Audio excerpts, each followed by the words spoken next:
Hi, everybody. Welcome to Let's Get Real with Coach Menachem tonight. And we have an amazing program set up for tonight. Tonight is Shir 120 with the Let's Get Real team. Gary, you were on exactly a year ago. I looked it up. It was exactly a year ago. Just so you should know. Wow. So, So welcome back. Thank you for coming back a second time. Shir 120. It's a nice number, right? 120? Sounds good to me. We should all I'm not supposed to talk already, but I want to tell you that after the last time, people like stopped me and said, I heard you on this show. I said to myself, like Oprah, like step aside. There's a new sheriff in town. Oprah, who? Like exactly. No shyness. Please, do me a favor. Amazing, just amazing things. Thank you for coming back. And okay, let's get started again. So we always thank every week the platform. The reason why it's such an amazing platform because everybody comes every week, everybody posts it, they email people about it, they tell people about it. That's how it grows. We count on the people to let people know about it. Say every week, let people know. Somebody texted me, he's not married for many years, doesn't think he's getting married. I said, so if you feel it's not for you, let other people know about it. So just every year it could really help a lot of people. We get a tremendous feedback from every year, tremendous sichas chaverim.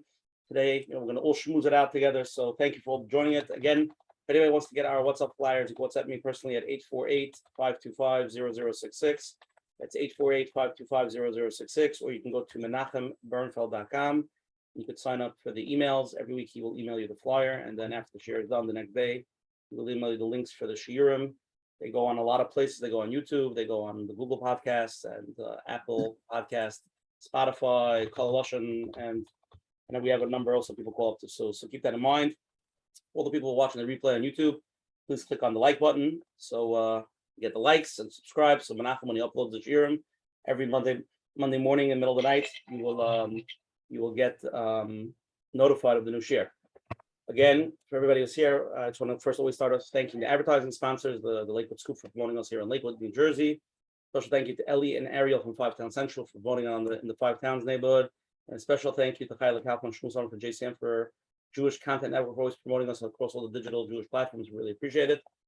And again, if anybody's here the first time, every Sunday night at 9:30 p.m. on this Zoom ID, we're doing this already 2.5 years. So, get into it. But if you're here the first time, it's always this Zoom ID. And we have different rabbanim, therapists. We've had it all. We have a tremendous lineup coming up, a lot of very powerful topics. And so please join. Next week we have with us, he was actually one of the first shiurim. He came on with somebody else, but next week's going to be Rabbi Shai Cohen from his Rosh Hashiva of ZA, Zichron Aryeh, and Priority One, and from Five Towns. So he's tremendous. He's one of the the gedolim in chinuch today. His topic is revolutionizing our children's chinuch experience, how to successfully prepare our children for life. So he's from the gedolim in this specific topic. So it should be a powerful shiur. Again, tonight we have the schus and the honor of having world famous, I call you TV therapist, but it's probably not appropriate, but I'm just going to say that anyway. He's been on all the shows, but he's written a lot of bestseller books. But the main thing is he's Mordechai Neuman. He's a tzaddik. That's the main thing. He's Mordechai tzaddik. So thank you for coming here. We're trying to really understand ourselves, our spouses, our marriages. Be mechazik everybody here tonight. Always Shalom Bayis programs are always like the most interesting because it's always like scared to ask the question, but like we always say, it's for somebody else. We know it's not for you. But at the end of the day, it's the most relevant to everybody. And, everybody always needs this constant chizik in this Indian because it's probably one of the toughest challenges in life. Tonight, share 120, the gematria that we came up with, Adam Toiv, Yehudi Toiv, a good person, a good Jew. Hopefully, if you have those good midos, you'll be a good husband, you'll be a good spouse, you'll be a good wife. It works both ways. So keep that in mind. Again, we're going to start off first with Coach Menachem to give opening words about what we're here tonight, what we're talking about, and what we're trying to accomplish. Coach Menachem. Thank you very much. Welcome, everyone. And I want to welcome the newcomers. I know there were I got some emails from last week that people just got on the first time, which I thought everybody knows about it already, but it seems like there are still a few out there that have not heard about it.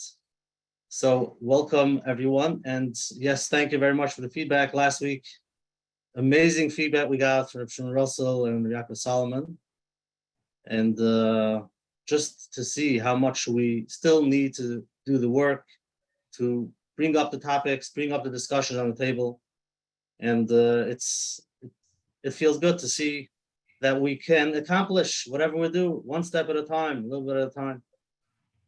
So I want to welcome tonight with us Gary Neuman, The second time, it's an honor. And the topic tonight is not an easy one, but this is what you do. So we're gonna need your help from the emails that came in. There are people, we got emails, people who are just dating. They would love to know how to start on the right path. Just give us the tips so we don't fall into this, many people have a challenge. They want to know what's the first step. So that's number one. And then there are those who don't see any lights at the end of the tunnel. There are people out there who are really going through real challenges.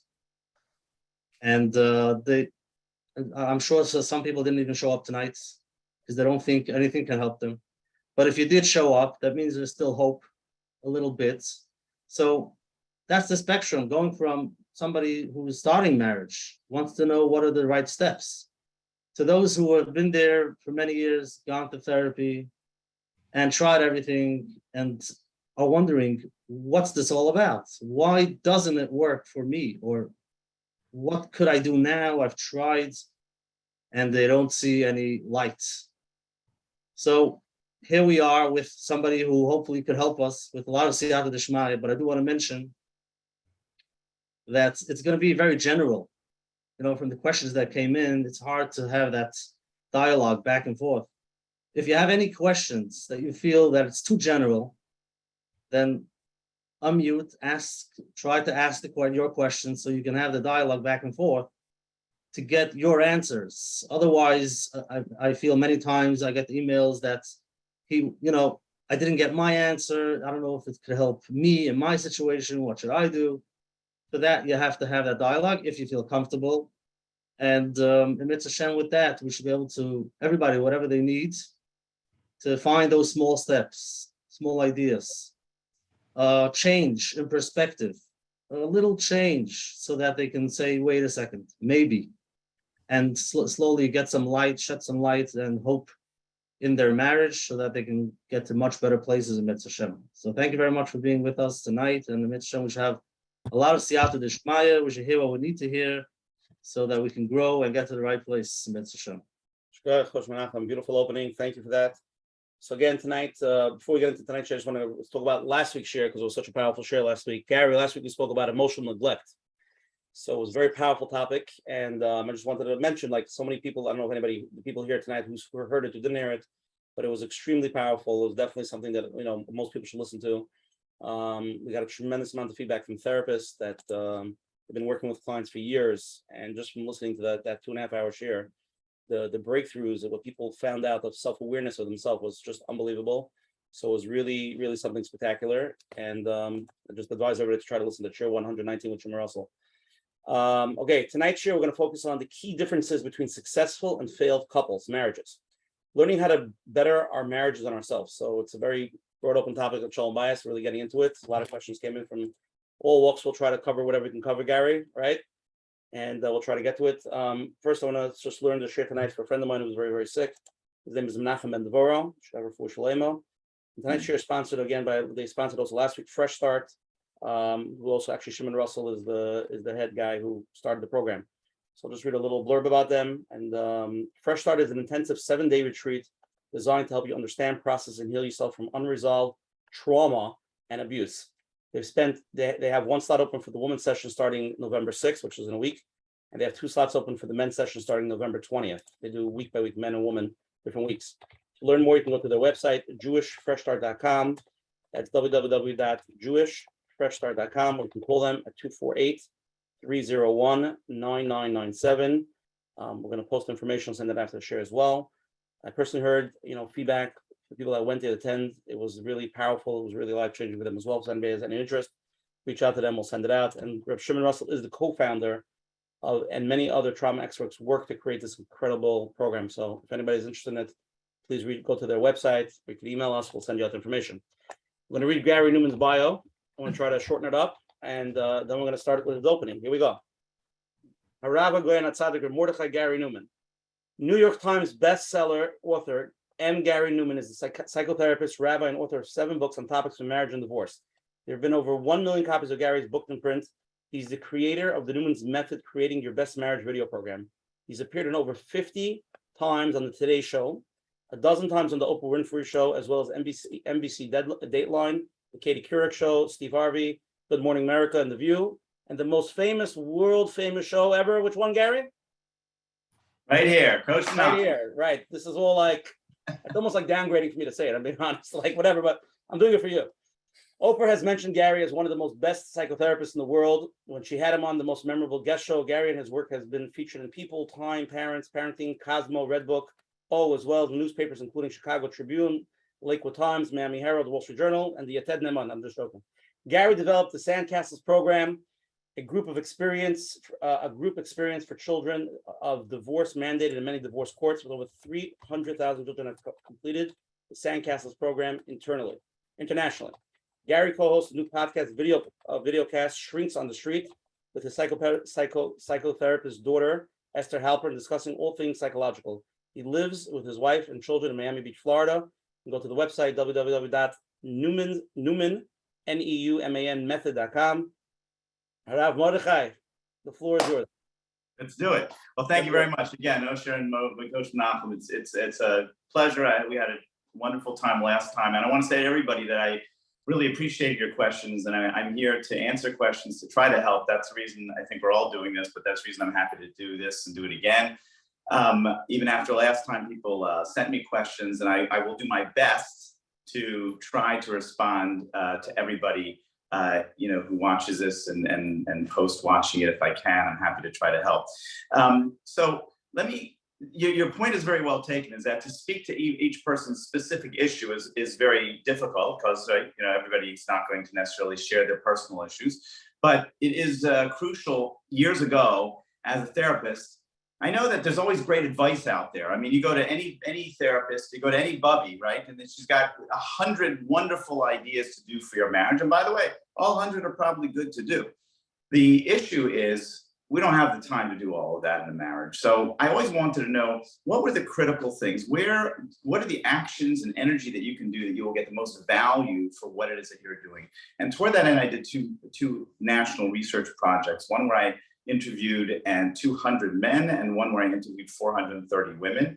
And that was for the purpose of 2 different books. And the whole idea was, through this massive research, was to try to compare the differences. What are the salient differences? What are the happy, married, successful couples doing that the failed couples are not? And if I could figure out those few nuggets that would apply primarily to all marriages, then it would give me the opportunity to go to anyone and say, focus on these things. No matter what's going on, you can talk about all the details you want, but you really want to be able to focus on these particular issues. So I'm going to just give you a general way of looking at it. And the first thing that will come up but I do plan tonight to talk about very practical things, not just theory and philosophy. I really want to get into the trenches and talk about what you can practically do. But the first thing is, all successful couples, they always have this sense of priority on their marriage. The successful couples are always thinking about their marriage. Failed couples forget about their marriages. Failed couples, and again, when I say this, it's not to blame people. You could justify it and I understand it, but failed couples, they kind of forget about their marriages. The idea is, I got work, I got kids, I have minyan, I have Shabbos, I have so many things. I will not think about my marriage. And when everything else is done and I have a little bit of energy left over, then I'll focus on my marriage. And those marriages fail simply because we don't have enough energy, and it's not going to ever happen. The successful marriages, they always seem to be thinking about, what can we do different? What can we continue to do? What can we do new? How do we do things together? Sometimes it's natural for some people. Some people come from homes where they're raised with good marriages, and it's a natural feel. Many people, most probably, did not come from wonderful marriages at homes, your mother and father. So it really takes some effort to think, what are we doing? That's progress in our marriage. Whenever I speak, and I've had the pleasure of speaking, all around the world to thousands and thousands of people, there's always one of the pleasures of this is a little old couple that always comes up to me afterwards, and they always say, like, we came out, I had to find out that they're married 55, 60 years. And I always say the same thing to them. I say, well, you guys should be giving the talk. Are you kidding me? What are you doing here? And they always say the same thing. Well, we're always learning. It's never too late. And I love all of these people, these couples, because they really express the ultimate of what a successful marriage is. No matter what, they are there and they are continuing to try to always listen. And when a book comes out, a talk comes out, a shir comes out, and it's about marriage, they don't think, oh, God, marriage, oh man, I got so many things to do. You gotta be kidding me. No, they're thinking, yeah, that's the one I want to go to. That's the one I want to be interested in. So I think that really sets the fertile soil for what it is that we're trying to talk about. And I also want to mention an important piece about the name of this conversation tonight. I did not say happy couples versus sad couples. And I particularly don't use that word. And I think it is a very overused and a very dangerous word for many of us. Successful couples does not mean that you are always going to be happy. And our world is a very complicated world where there's an expectation of happy. And if you're not happy, you're failing. And that's inaccurate. Look, obviously, I think we want to lead meaningful lives. Hashem brought us to this world and gave us a blueprint. There's a lot of leeway in that blueprint, but the idea is to give us a sense of meaning. Now, Baruch Hashem, He created us that if we do meaningful work, that tends to make us feel good. That tends to make us feel happy. But nobody was ever promised a steady rate of happiness and a steady rate of joy. And, every yontif isn't about joy. One yontif is a chiv of joy, right? So this idea that some people have that, marriage is hard or marriage is not always happy and I want, more happiness, that's great. But success doesn't mean that people won't have a lot of difficulty in life. And that will definitely affect marriage. And the beautiful thing about marriage is to be able, if you are successful, to go through life and the difficulties of life while having somebody who has your back, while feeling that there is one person who really cares about what's going on with you. That is success. Even if we're in the midst of very difficult and challenging times, that's the success that we are looking for. You want me to talk about the number one idea, or we want to take some questions or polls? What do we want to do? Whatever you want to do. You want to make another point? We have a lot of questions. The questions will really bring us. I think so. We want to have an open conversation tonight. Great. Well, I'm just going to go with the first one because I think it is the question that I get asked probably in general the most, which is, if you have one thing to say about marriage, what's the most important part about marriage? And I think I'm curious what everybody would say, but I'm pretty sure most people would say communication. That's what they would say. And communication is obviously Gary, let me pause you. Let's do the poll. Let's do the poll. And then let's continue, okay? Can we do that? Okay. We got two polls, right? Yeah, we have two polls. Let's go. Let's put it on. Are they going up, or I'm saying them, or what? No, they're going up right now. Are they going up? Ready? Okay, yeah. That's everybody answer, and then we'll continue, Gary. Sorry, this is a like commercial intermission. I'm sure you're used to this. We're taking a commercial break now. I'm going to do the polls. Good. On average, how much daily time do you spend with your spouse talking uninterrupted? So how often do you speak to your spouse without every second being bothered with somebody? 1+ on a daily average. On a daily average, 1+ hours, 30 minutes, 10 minutes, or almost zero. Be honest. Okay. And the second follow-up question on that was really what Gary was getting at. And let's see what you have to say. What is the most important part of a good marriage? 3 options: clear and honest communication, giving to each other without expecting something in return, doing things together, working out life's issues together. I missed some stuff, but I tried my best. Those 3 options. You could say something else. That's funny. I love it. Okay. Give them 5 seconds. Let them. I don't see the 3 options on. Oh, here it is. I see it. Yeah, there. I'm gonna let you. People can't see while voting, so when we're done, we share it. So just give it a second. No, please. Vote. I'm sure Gary does 3-4+ hours that you do, so I couldn't put all those options there, so I was limited. So Exactly. No, that's good. Right. Okay, 5 seconds. We could sing a Zemmer while we're waiting. That's some background music. Episode What's Oprah's like commercial song? There must be like a famous song. Okay, let's share it. Yeah, share results. Okay, here we go. What's the answer? Oh, So the answer like this: on average, how much daily time do people spend with your spouse talking uninterrupted? Only 10% of people said 1+ hours. The 37 and 39% was basically between 10 minutes and 30 minutes, and 14% said almost zero. So I guess between 10 and 30 minutes is the average, what people are saying over here. And the second question, what is the most important part of a good marriage? Seems like the winning answer, because you gave it away, was 53% of people said clear and honest communication.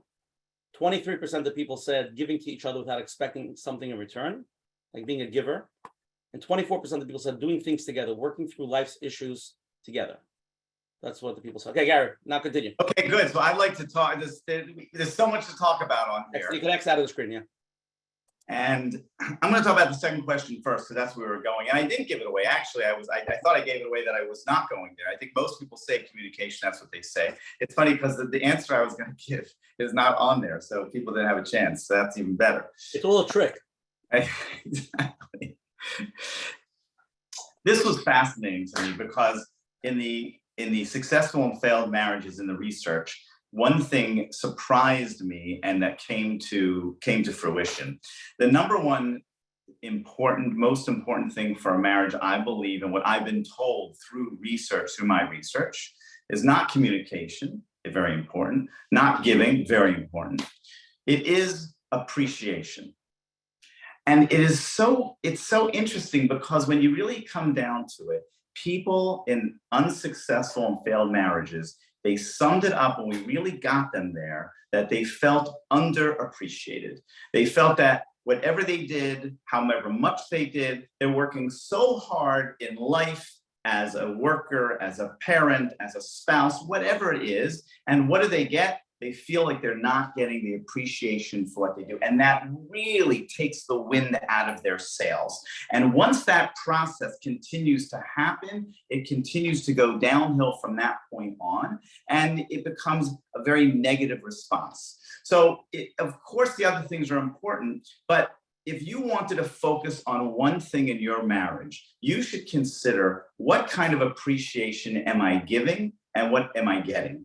So I will tell people that if you want to change your marriage immediately, everybody who's watching, okay, everybody who's watching or listening to this, if you tomorrow start by saying making 2 appreciative gestures to your spouse every day for the next week through Shabbos, and do me a favor, don't tell them you're doing this. Don't tell them you watch Neuman and Neuman says, don't even say that. Just do it and see what happens. Now, first thing, for people who aren't used to it, people are going to become very suspicious. Like, what do you want? Like, well, what's going on? Why are you giving me all this appreciation? They got to be like, But the point is, stay with it. This is what happens when we appreciate people. The magic of appreciation is when I appreciate you, you know what I'm doing? I am looking at all of you and I am pointing out the best of you. I'm summing you up for the best. There's plenty of things I could tell you that I don't like about you. Everybody is messy. Everybody's noisy. You all think that you're the most wonderful person to live with. You're not. I'm not. Please, come on, we're human beings. But when I appreciate you, I forget about everything else in that moment. And all I focus and think about is telling you that I love something about you, whether it's something about what you did for somebody else, how you learn, how you do for others, your children, how beautiful, handsome, wonderful you are, how hard you work, whatever it is. And this is something that is so underdone and it's so easily corrected. When I have people in my office, I will often ask them to write an appreciation list, and I'll give them 5 minutes. They don't need 5, they don't need 2 minutes. They barely can scratch out 2 or 3 things. And when I look at the appreciation list, I always say the same thing. There are some things missing. Like, what about the fact that your spouse works hard, your spouse is a good parent, your spouse, does so much for others, does chesed. What about all those things? And they always say the same thing. They always say, oh, that? Well, she's supposed to do that. He's supposed to do that. What? He's not going to be a good parent. He's not going to make money. She's not going to be a good parent. She's not going to be nice to others. What are you talking about? And that's a horrible idea. That I only give you my love, appreciation when you go way above the call of duty. Then I give you some kind of appreciation. That's not the way it should be. We work so hard. Just a regular day. So many, most if not all people, they're trying so hard. They're doing so much. We as a frum lifestyle, right? You get up in the morning, between everything we're supposed to do to serve our world and serve Hashem and our family, it already is so much. We shouldn't be looking for what extras we're doing or not doing. It should be understood that we're doing so much and we should be so appreciated for that. So please, start appreciating and see where that takes you. And it really makes the other person feel so good. The more you appreciate the good in people, the more good comes out of them. The more you focus on their negative and what they're doing wrong every second, the more that's what the conversation is all about. So that's number one. Should we go on to the time element? Yeah, we asked the poll in the time. Okay, the time element. Wow, this really struck me. And also explain what it means. It means time interrupted. Explain what that means. Yeah, time uninterrupted. Yes. So what I was curious with people in this study, and it was an extensive study. So we asked them to self-assign themselves as happy, successful, all kinds of different things. And in different parts, we asked them different questions to try to figure out, without them knowing, what was leading to their success. So the question was, on a daily average, how much uninterrupted time do you talk to your spouse? Uninterrupted means what it says, uninterrupted, right? You're not sitting there on your phone. You're not having the kids run over and ask you a question for 2 minutes and what this homework is and sign this and give me money for tomorrow's trip. You're not interrupted. And the answers were remarkable because, like your answers, too many people were responding with very small numbers. Now, I say a daily average means that it doesn't mean you absolutely have to do a certain amount every day. It means if you have on a Monday, you have an hour of uninterrupted time, and Tuesday you have none. Between those 2 days, you have 30 minutes daily average, right? So it's over the entire week, how much uninterrupted time you have. So this is what we found. We found that successful couples always had more than, not always, but almost always had more than 30 minutes, a daily average of uninterrupted time. Unhappy, failed couples were talking to each other less than 30 minutes, okay, of uninterrupted time. It was very interesting. 25% of happy, successful couples, they spend 60 minutes or more.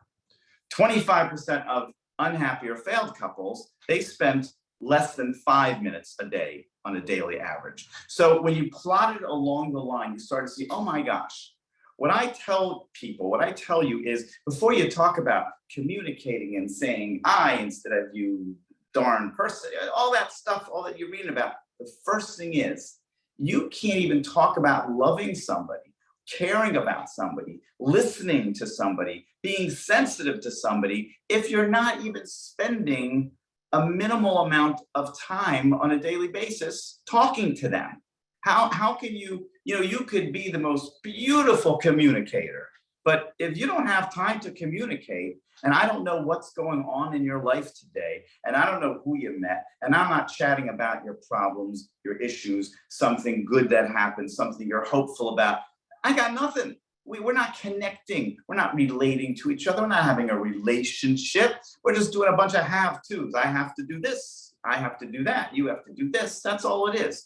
So just stopping and saying that for the next week, the next 2 weeks, we're going to start instituting there's at least 30 minutes of golden time where we're going to be uninterrupted. And that time is just to catch up in your day. That's not the time to sit down and tell your spouse how much you're angry about this or how much you're angry about that. I want to caution everybody, because if you start to do this, and it's going to be very valuable, make sure that the beginning, because a lot of people, when you start, it's like, well, I haven't had a chance to tell him or her about all the junk and all the stuff that's in my head that I don't like. That's not what we want. Somebody wants to know with or without a phone. With or without what? A phone. A phone. Without a phone. Put your phone aside. The phones are terribly interruptive to life, but they're terribly interruptive to our marriages.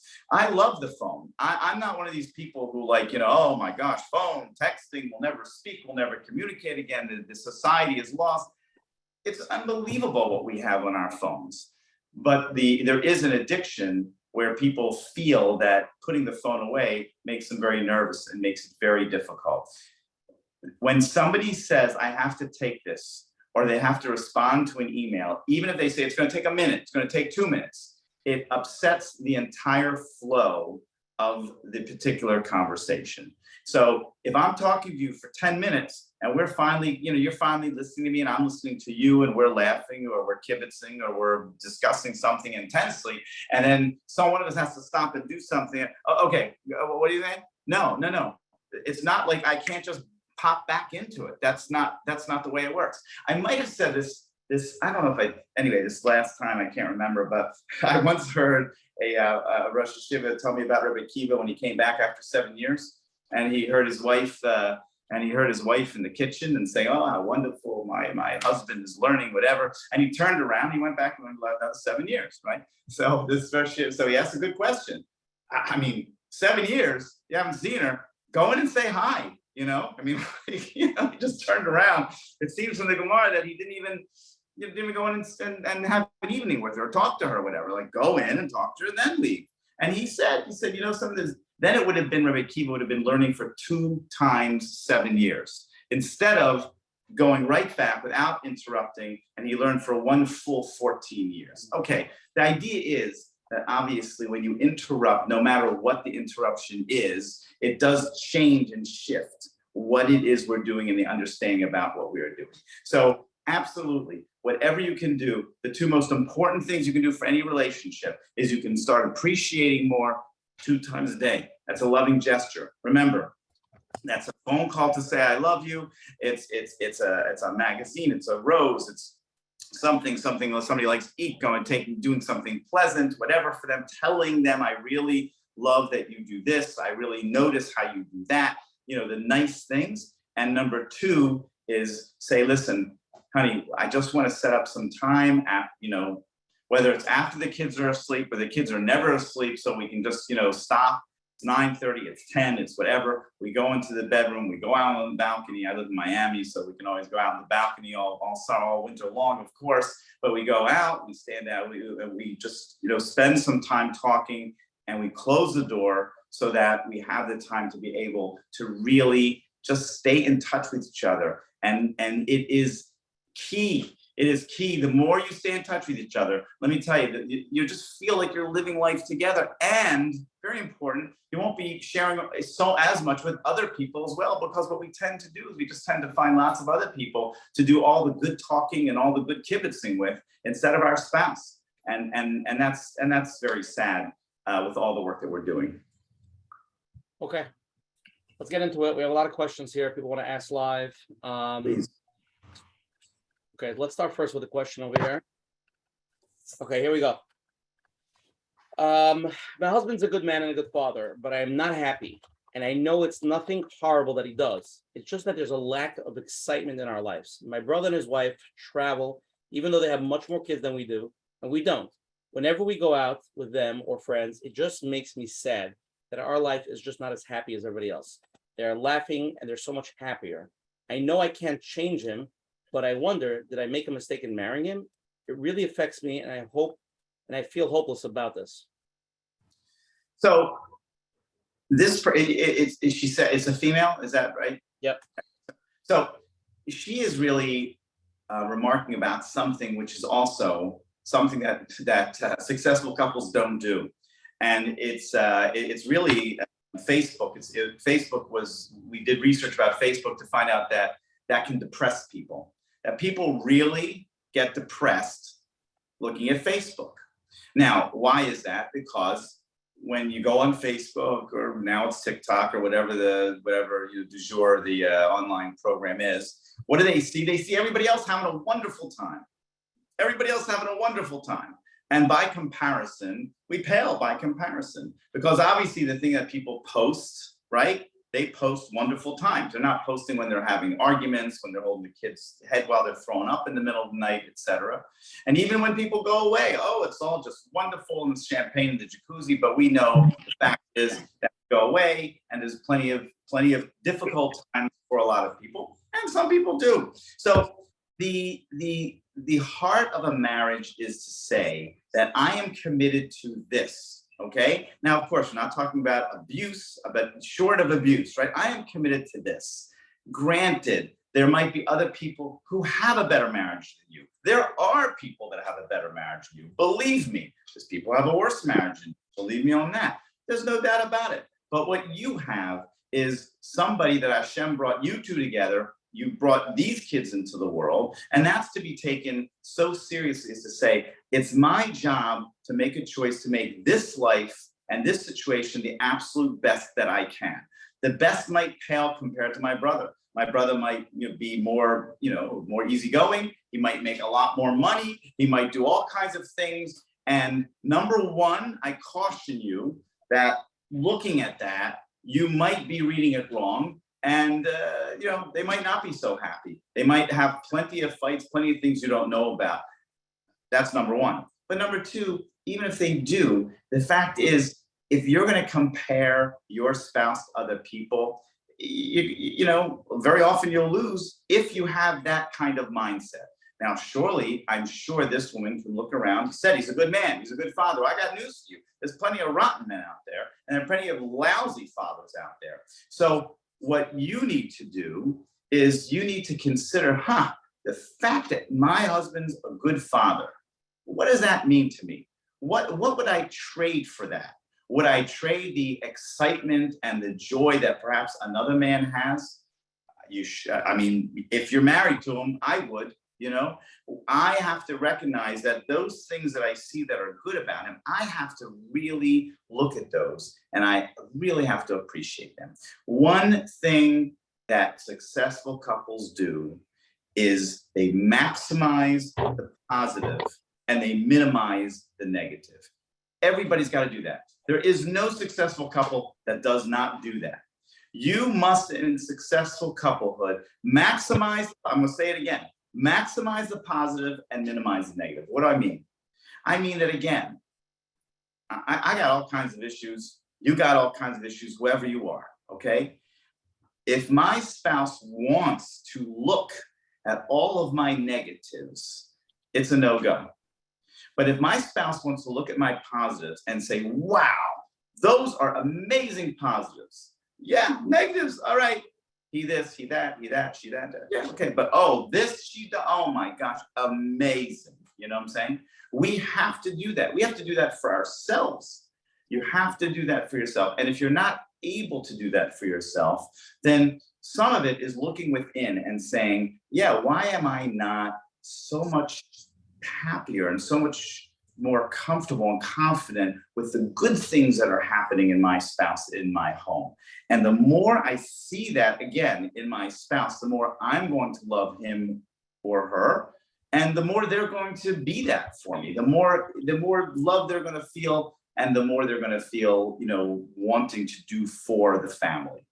It doesn't mean, of course, that you can't try to convince your husband to go travel a little more, to put him, in this particular woman's case, to put him in situations where you feel he will be more joyful. So, you might say, my husband, I want to go to, I want to go to the beach, a beach vacation. He loves to go to museums, Okay, so if you're going to say, but I got to go to a beach, well, guess what?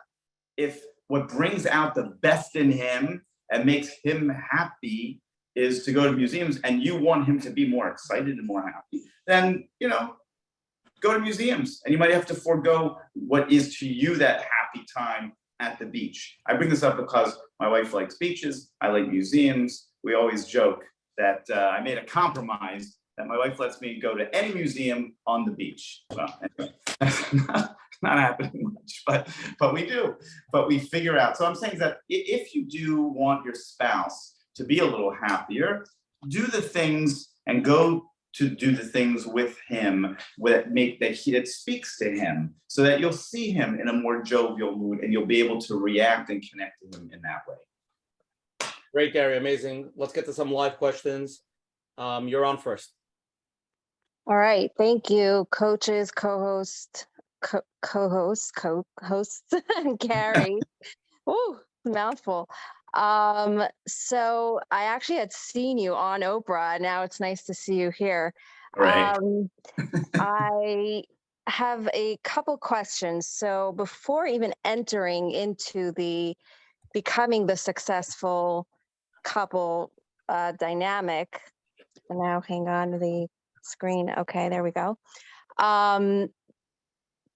Do you believe in the dating relationship and friends first? There are so many men today who in their 30s and 40s who, for whatever reasons, it could be freshly divorced or finding themselves or just content living their life financially stable without commitment.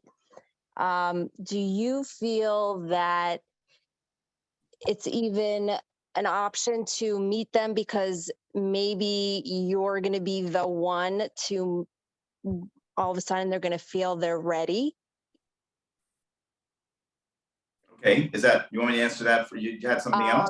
And then, so that goes with this question concept of, do you believe in friends first, even as it relates in a marriage? And so is that a healthy thing? I know it's like, from a Torah perspective, I'm not talking about dating when you're 19 years old. And then the second question is, so you said it's important to save, funny things and to discuss with your spouse. What is the healthy ratio percentage of, like, how much should you rely on friends versus spouses? They say it's good and healthy for women.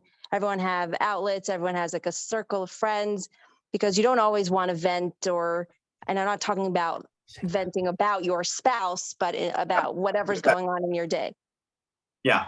So I'm going to answer the second one because I think it's a good question, and this person's asking, you to say that I'm investing, my spouse is going to be all of my social interaction, like that's setting people up for failure, right? So the short answer is, in an ideal world, and that's important to say, in an ideal world, we'd like to get most of our fun and interaction from our spouse. Most is 51%, right? 50, 60%, but in a real world, that can happen for some, but that can't happen for a lot. Certainly, there are certain people who don't relate that way. It's very hard for certain women to feel like their husbands can really understand them. I mean, I think it's important to try to keep at it, to try to help men understand how to be sensitive to women, how not to just try to give them answers. Men tend, that's an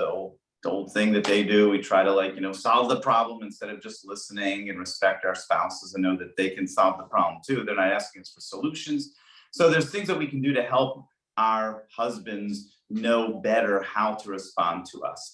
But I think the important thing for women, for wives to do, is to recognize that, listen, I definitely can't miss out on my relationship with my spouse just because we're not spending time.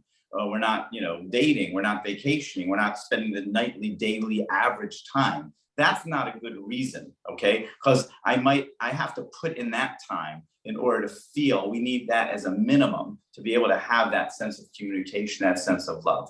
But I do think it's important for women or men to understand that if there's a certain amount that my spouse does try and we connect, but I still need a lot more, then they should feel comfortable finding female friends outside of the relationship, or same gender friends, obviously outside the relationship, where they can definitely chew things over and laugh about things as well.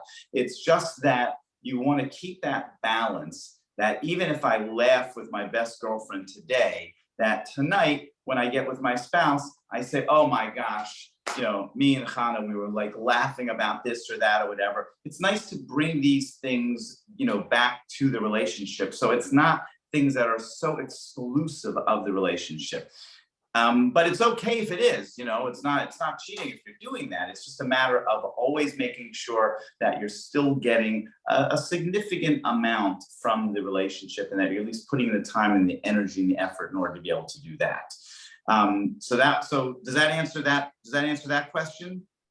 Yeah, you didn't Okay. state a percentage, but yeah, basically you're saying, Well, so if you're enjoying if you're getting fulfillment and enjoying with your friends, you could always bring it in. And of course, there should be that balance with your own spouse.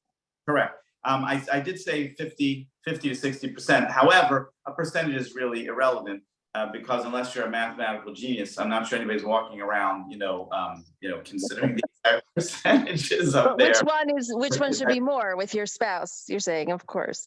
With your spouse, I'm saying, but I purposely, this is my point. I'm not saying 75% with your spouse, because I think that's a unrealistic space. Some people might have that, but I think that's in the minority of people. It goes the same way. Men need the guy time.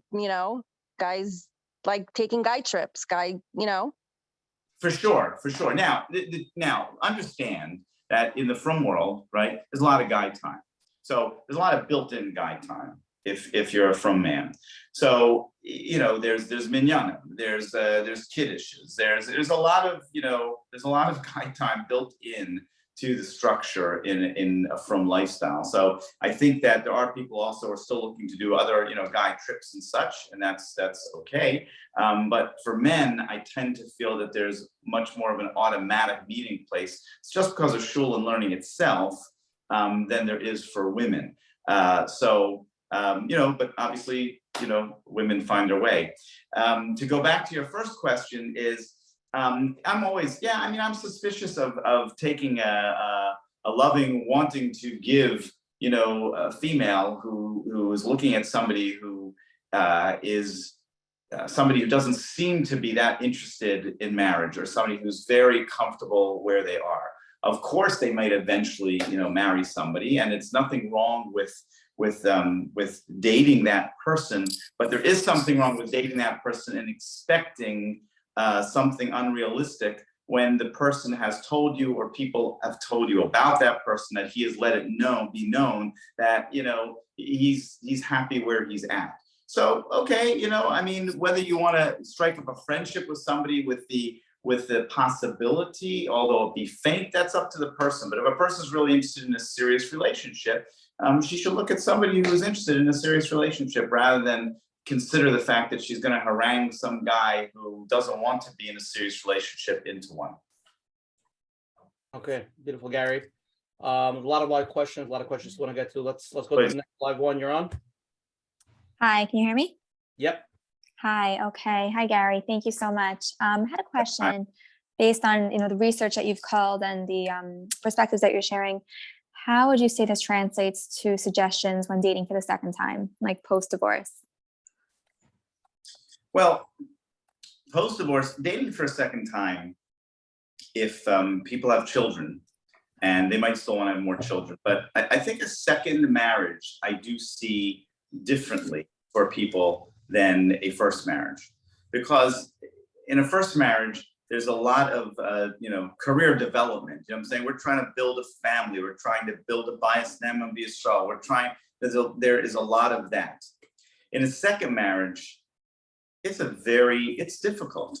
I'm not going to tell you any different. Okay, second marriages have higher divorce rates than first marriages, and one of the reasons there's two reasons. One reason is because I don't think people learn enough from their errors in the first marriage, and they therefore fold it into the second marriage. Can't tell you how many second marriages, you look at the person and, they might look different. He might have a little more hair, a little less tummy, a little more, whatever. But you sometimes you stand there really, sometimes stand and say, oh, who does this remind me of? Oh yeah, your first spouse, yeah. But anyway, so a lot of times people don't really, get therapy or consider themselves, how they can grow. But the other thing is, if you have kids, I mean, it's a challenge, right? There's not much honeymoon, right? There's kids is trying to make that match happen, step parenting, it's hard. So I have to feel that a second marriage, people have to think a little more about what makes me happy in this relationship. This is not only a relationship that I'm getting into in order to develop and build and grow. It is, but there should be some real happiness. I mean, I should feel that this person is really adding something to my life. I kind of feel in the first marriage, we're young, we are, what's the word? We're altruistic, and that's wonderful, right? We have to do that. We have to be that. But I think in the second marriage, when we have our children and we have our finances to be concerned with, and her children and his children and exes and whatever, there's a lot coming at us. And I feel that we should really be, I want to say, I'm going to say self-centered without sounding like selfish, but I think we should be a little self-centered. Say, do I really feel that this person makes me feel good, really wants to give to me? I mean, part and parcel, if I tell anybody out there, what I want in a marriage is I want to marry a giver. I want to marry somebody who loves to give. That doesn't mean that they don't take either. But unfortunately, let me be very clear with you, in marriages, there's this pairing that happens commonly, and that's a giver who loves to give, and they marry a taker who loves to take, and believe it or not, this works for a while. Until finally, the giver, just runs out of gas, and the taker feels like no matter what they take, they got to take more. And of course, I'm not just using an extreme example. Givers very often train people not to give back to them. When the spouse wants to give them, no, I don't want, they deflect being given to. So be aware of that. In a second marriage, yes, sure, I'm happy to give, but I'm very receive, and I want to be able to receive that. Life will be challenging enough. You must feel that the person really wants to make your day and your life brighter. And without that, I think it's a bit doomed. I just want to mention one other thing. I know maybe it's whatever, but I heard a shir from Rabbi Schaefer. I've been seeing Schaefer. He speaks a lot about marriages. One thing he says very interesting about second marriages, he has a shir just on second marriages. He says that most people get divorced, they always feel it's 100% the other person's fault and they did everything right. And he said that the bottom line is, in every divorce, there has to be a certain percentage of blame that you take to yourself.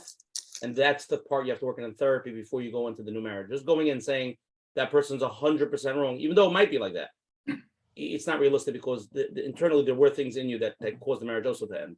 So those things, I'm just pointing that Very out. much so. I always say that whenever I ask people, why are you divorced? I always get two answers. One is he or she was crazy. And two is Gary, the famous joke is they walk into Bezdin, the husband walks in, and the wife, this joke, come on. Go ahead, tell me, please. The husband walks in and the wife walks in. The Bezdin says, before you say anything, we know that he's abusive, controlling, narcissistic. We know she's crazy, borderline, BPD, and out of control, depressed. Now that we cleared that all up, why are you really here? Right. So the second reason people tell me is I was young and stupid when I got married.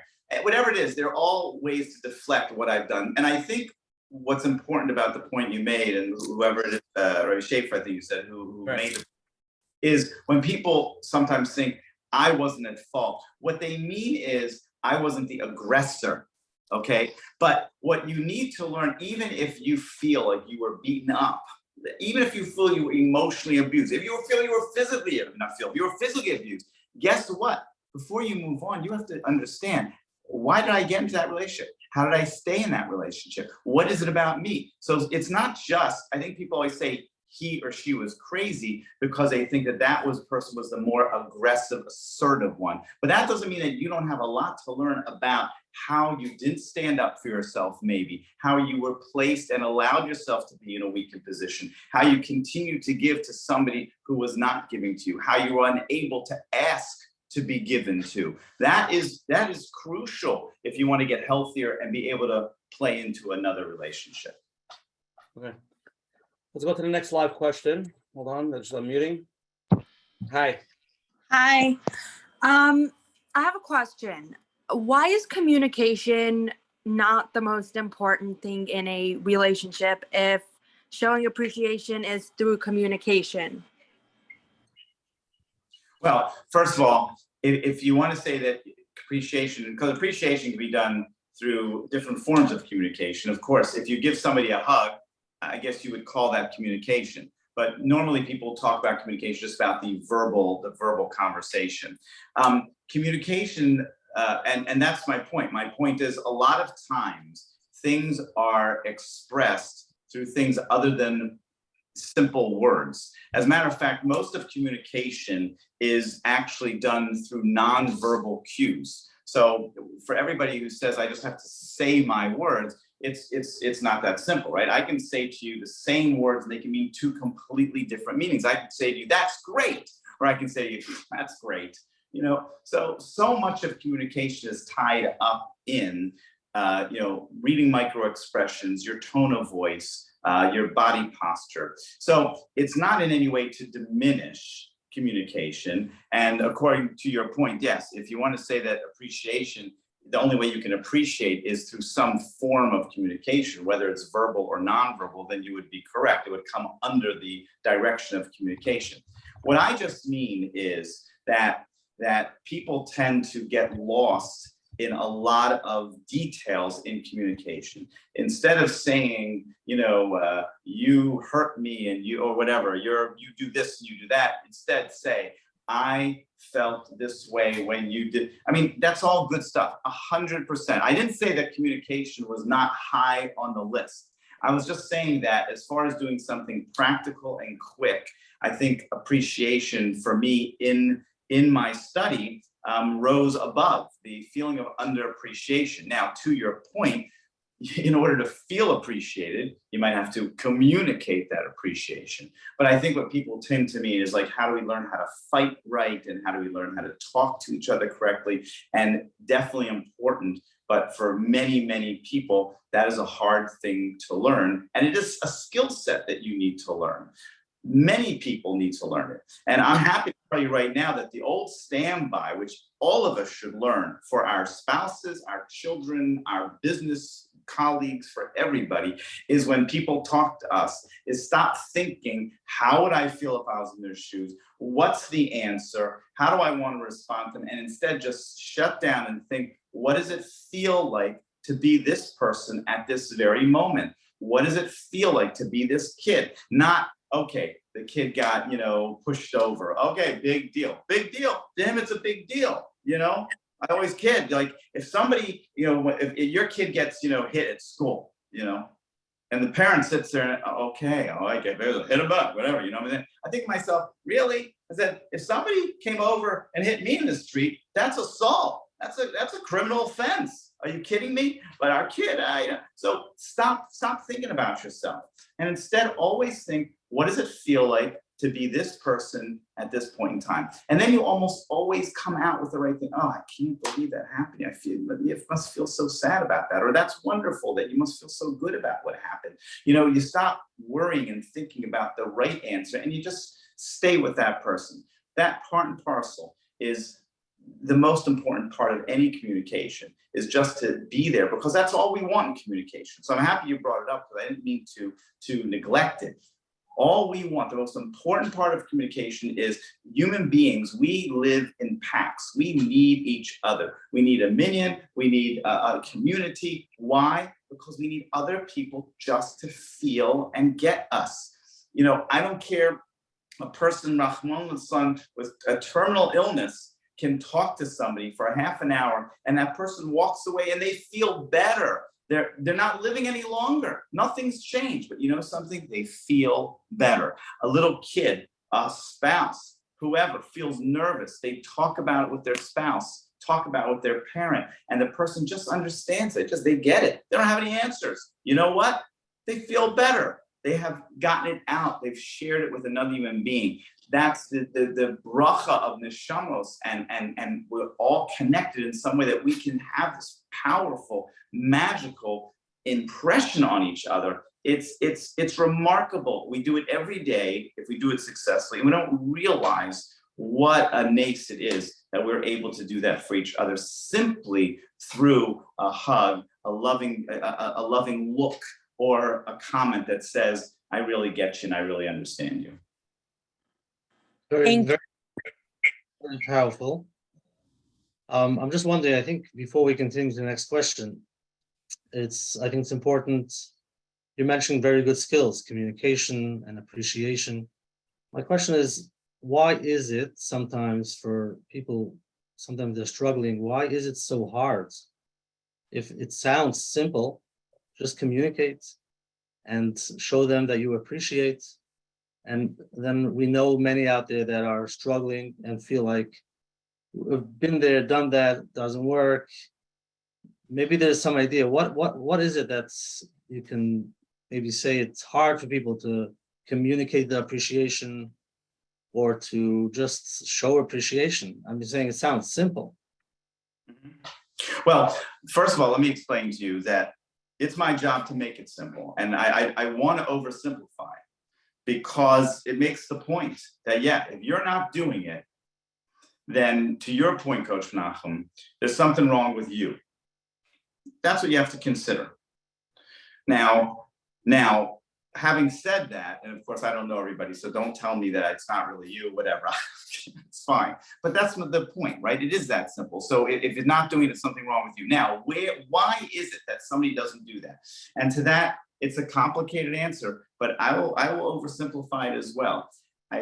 We come from childhoods, and believe you me, those childhoods teach us everything about how we look at life, everything, okay? So, you grow up and you have these extraordinarily loving parents who think the world of you. Believe you me, you grow up and naturally you like yourself and you give to others and you're selfless and you give and take. It's wonderful. You grow up with two people who beat the living daylights out of you. You grow up and you feel naturally that you deserve to be beaten up, and your whole life you're working against and on an uphill battle, trying to like yourself and believe that you deserve good things. I'm giving you extremes, right, to make the points clear, okay? So you can take a little Arab child, and you could take this innocent little kid, and you can convince him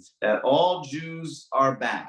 And you can take, and he can be 30 years old, and he sees you and me, and he's seething, and he hates us. And we could go over to him, we could say, hey, look, buddy, you don't even know me. It's not real. And you know what he could say to us? He could say, really? Take my pulse. And I got news for you. His pulse would be racing. He'd be sweating. His heart would be pumping. You know why? Because what we learn as children, it affects our physiology. It affects everything about us. And if you're raised by loving people who love all people, you see other people and you see and you love them and you accept them and you have a very easygoing way about you. So that is an easy way to say that people who are not doing the simple things in life, they should look at themselves. They should have the courage and to look and say, where did I come from? And get in touch with therapists or get in touch with in books. I have books, many people have books to try to make those links to try to help you see, you mean that I'm behaving this way as an adult with my spouse, not because of what my mind is telling me today that she should do more or he should do this, whatever, but really just because my parents were negative and I'm negative about myself, so I'm always negative to other people, or they were controlling, so I'm controlling, so everything I'm doing is controlling.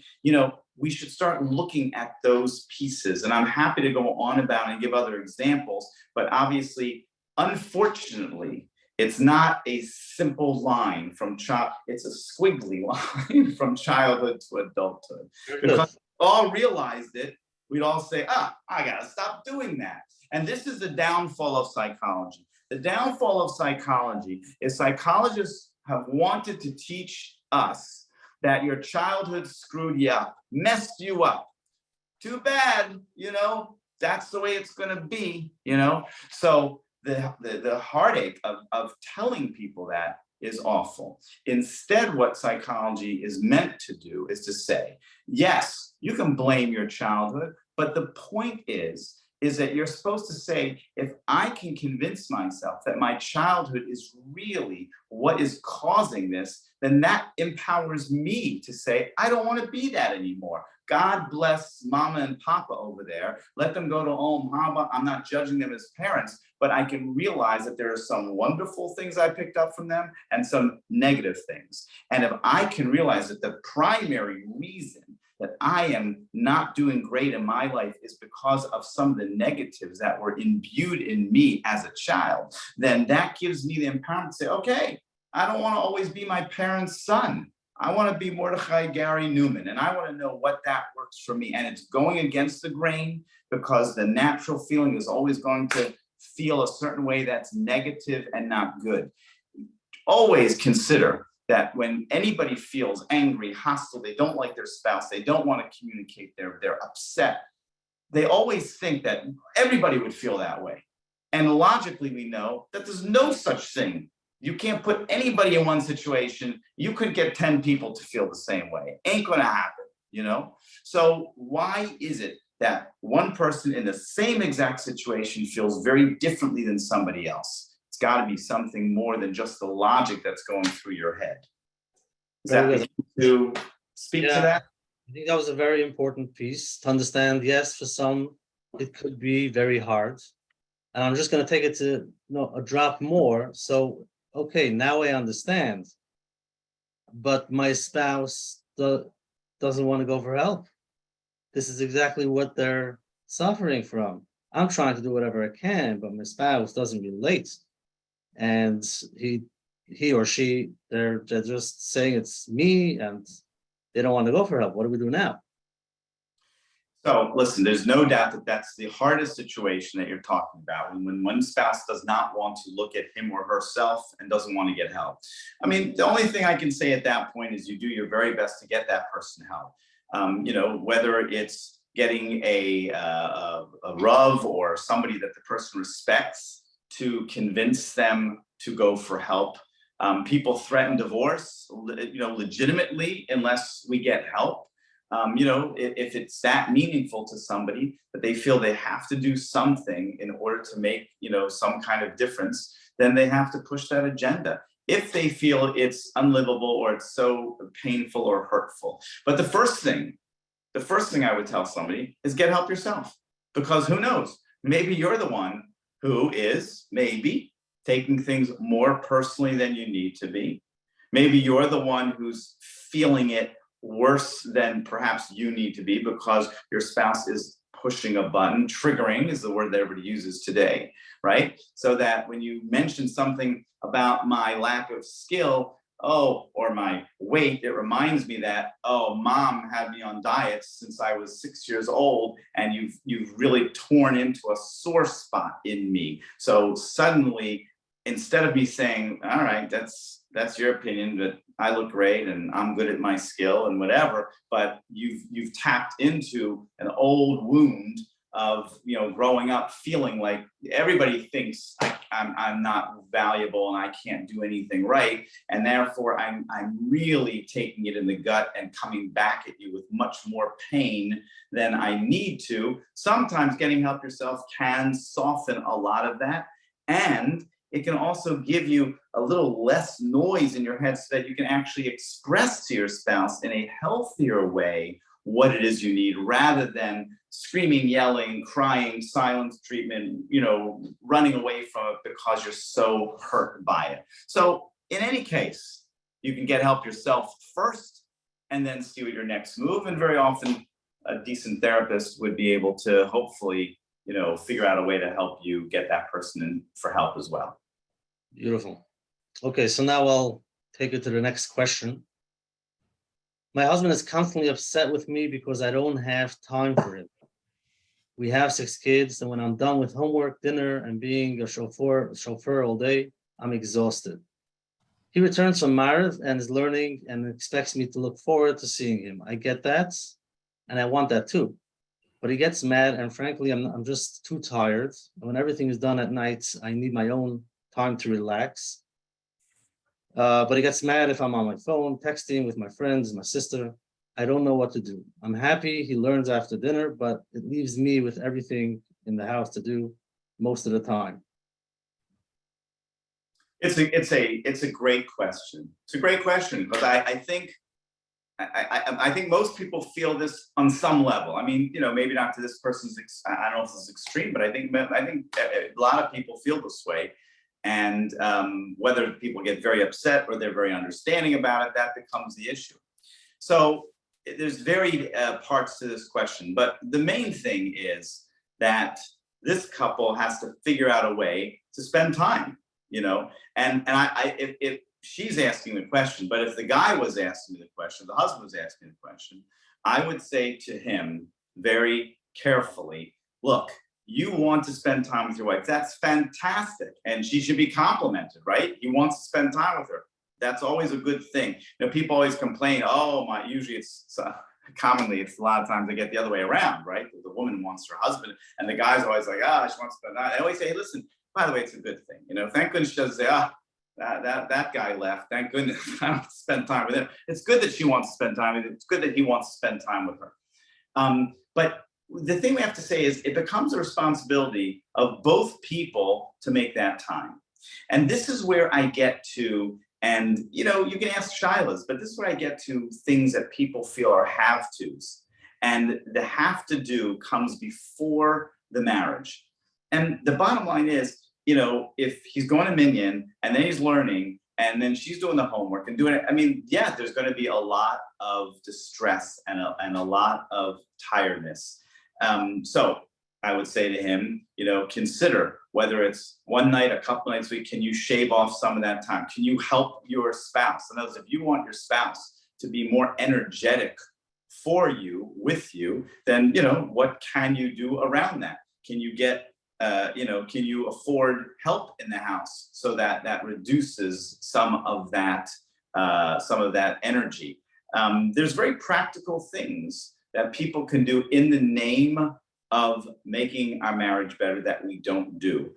Maybe again, spending enough time helping so that we can get to the daily average uninterrupted time, making sure that the time we do spend at night when she's tired is valuable time for her. Notice she's texting at night, she's on the phone, maybe she's on TikTok, Chas v'shalom, whatever she's doing, or Instagram, right? So, guess what? I don't know. Maybe she should go on Instagram with her. Say, hey, I'll look at whatever. You're looking at interior design. Somebody told me tonight that they spend enormous amounts of time. There are millions of followers. About pool cleaners. I'm telling you, it's amazing. Pool cleaners and carpet cleaners, where they take these really disgusting pools and carpets and they show you how they clean it. And they got millions of followers. People are watching this. They're loving this. Okay, guess what? It's not something that I would think I'd open up and go to. But if my spouse was interested, heck, I'd be interested. And I got news for you. We do this for our kids. We do this for our kids all the time. If your kid starts to like karate or football or dance, or she's, in modern art, all of a sudden, if you're a good parent, okay, right, you're going to be very interested. All of a sudden, you never knew the first thing about modern art. You never knew about karate. You didn't know the first thing. Suddenly, 5 years later, you're an expert. You know why? Because if you want to stay connected with your kid, you're going to get interested in what the kid has to say. And this is, I don't know how Hashem did this, but Hashem is very, very concerned with us being very connected to the people that we love. And for some reason, he wants you to know about modern art. Go figure. Somehow that's going to change your life, and that's important to your neshama. But the point is, same thing with our spouse. So I'd also say to this woman, invite your husband into the things that you are relaxing with and show him and see. Now, maybe he comes home from learning, he thinks that's silly. Then the other side would be for him to say, look, there's nothing silly. People are interested in all kinds of fun, interesting things that might not, be fun for you. Men and women have different views of things, but we need to move in that direction to be able to find these other things interesting as well. And I think that's what marriage is about. I think you're supposed to be married, and at the 10 and 20 and 50 year mark, you're supposed to say, nah, I never thought that I'd be interested in this and that, because I married my spouse and I became interested in some of her things. She became interested in some of my things. And that's why after a while, we begin to develop similar likenesses. We begin to look alike, all the studies. If we're really connecting, we really begin to grow and we begin to see life through the lens of somebody else. That's really the beauty of what a marriage develops for all of us. Okay, Gary, hold on 1 second. I just want to see somebody's gonna ask live.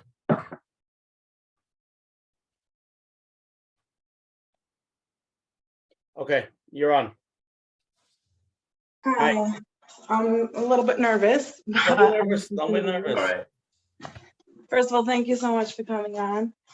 And thank you for the last time you came on. I know you've helped many people and myself. Oh, good. I really appreciate it. So my question's like this. I've been to many therapists coming from a divorce, and my husband and myself, both of us. My question. But both of you were divorced when your parents, or you Growing both up, were yeah, second marriage? our parents. Not we're not divorced, thank God. I mean, this is We your were first at marriage. the Got it. we were at the almost there. Baruch Hashem, we found the right help, but it didn't come so easy as finding the right help. We've been through with many marriage counselors.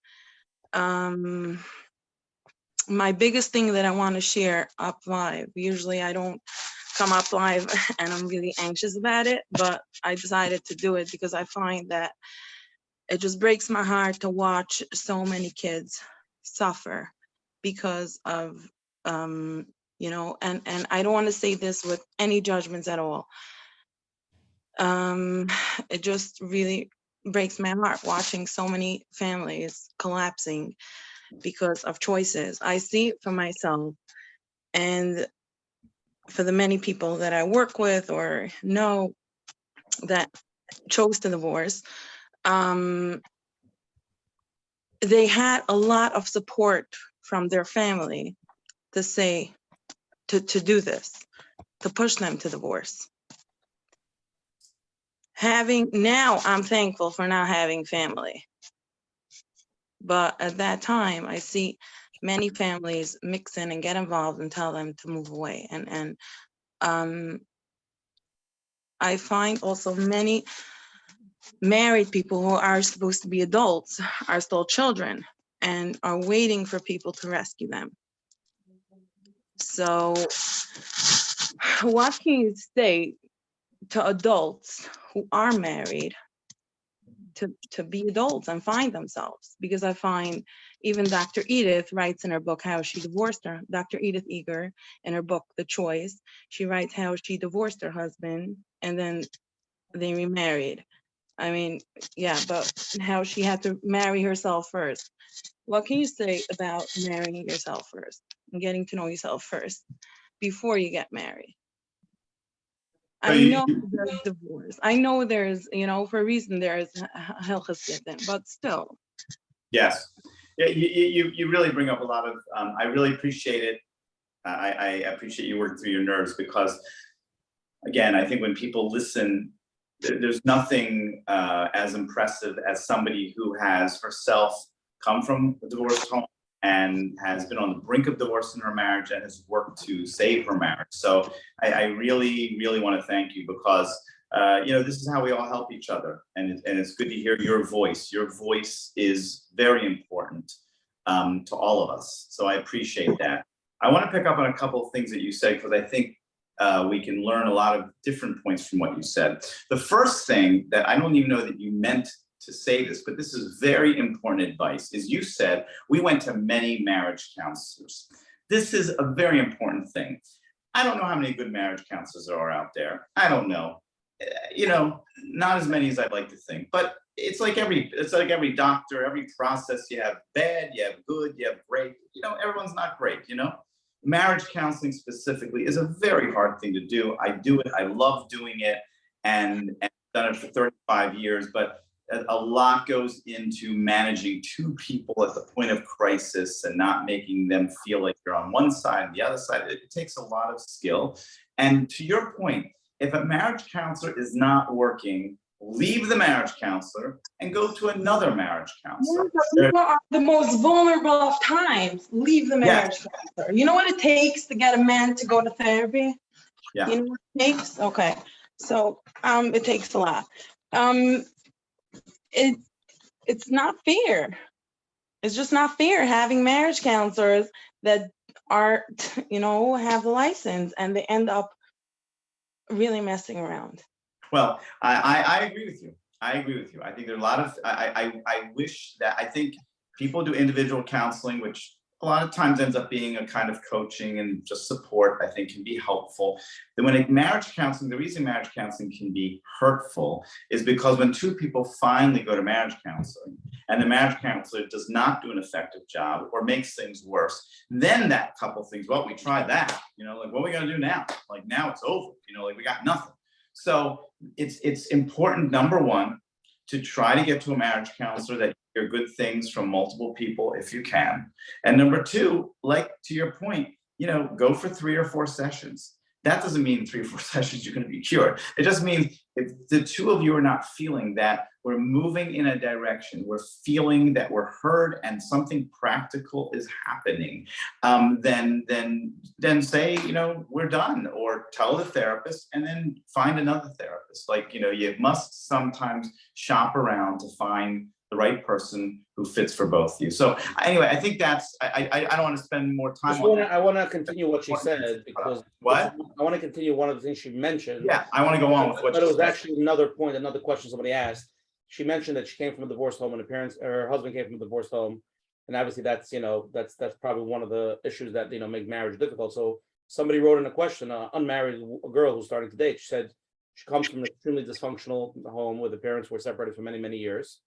And they had back and forth a lot of fighting. And before she's getting into marriage, she's literally fearful because she understands by reading the books and listening to the therapies.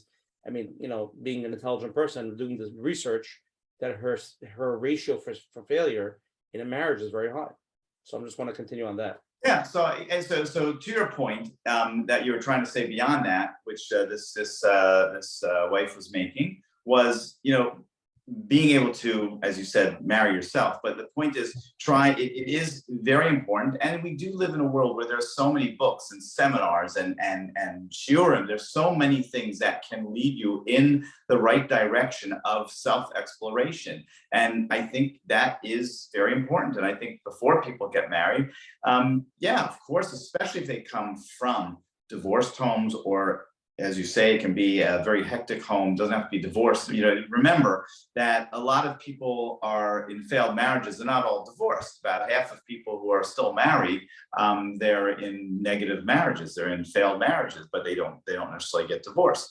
But finding out more about what your childhood speaks to you, what your sore points are. I mean, I wrote a book called The Long Way Home, which is specifically for adults who were children of divorce, to try to work through their particular issues. There's lots of things out there, journaling, that helps take you through how I can try to make those connections to what it is that my weak points and my blind spots are. We've got to see those blind spots and become as clear on them as possible so that we can, make ourselves much healthier people going forward.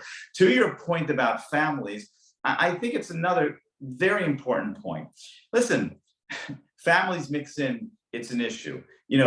Look, it's not as so simple, because we've had many people who have stayed in abusive marriages, sadly, and their families keep telling them stay married, and they don't want to hear about divorce, so they end up supporting very unhealthy marriages. So of course, it can't be that all married people, their families should just stay out of it and say nothing, but they should remember that they should be very supportive of marital therapy, of therapy for the children, of helping support these people, giving them, support, giving them mentor relationships.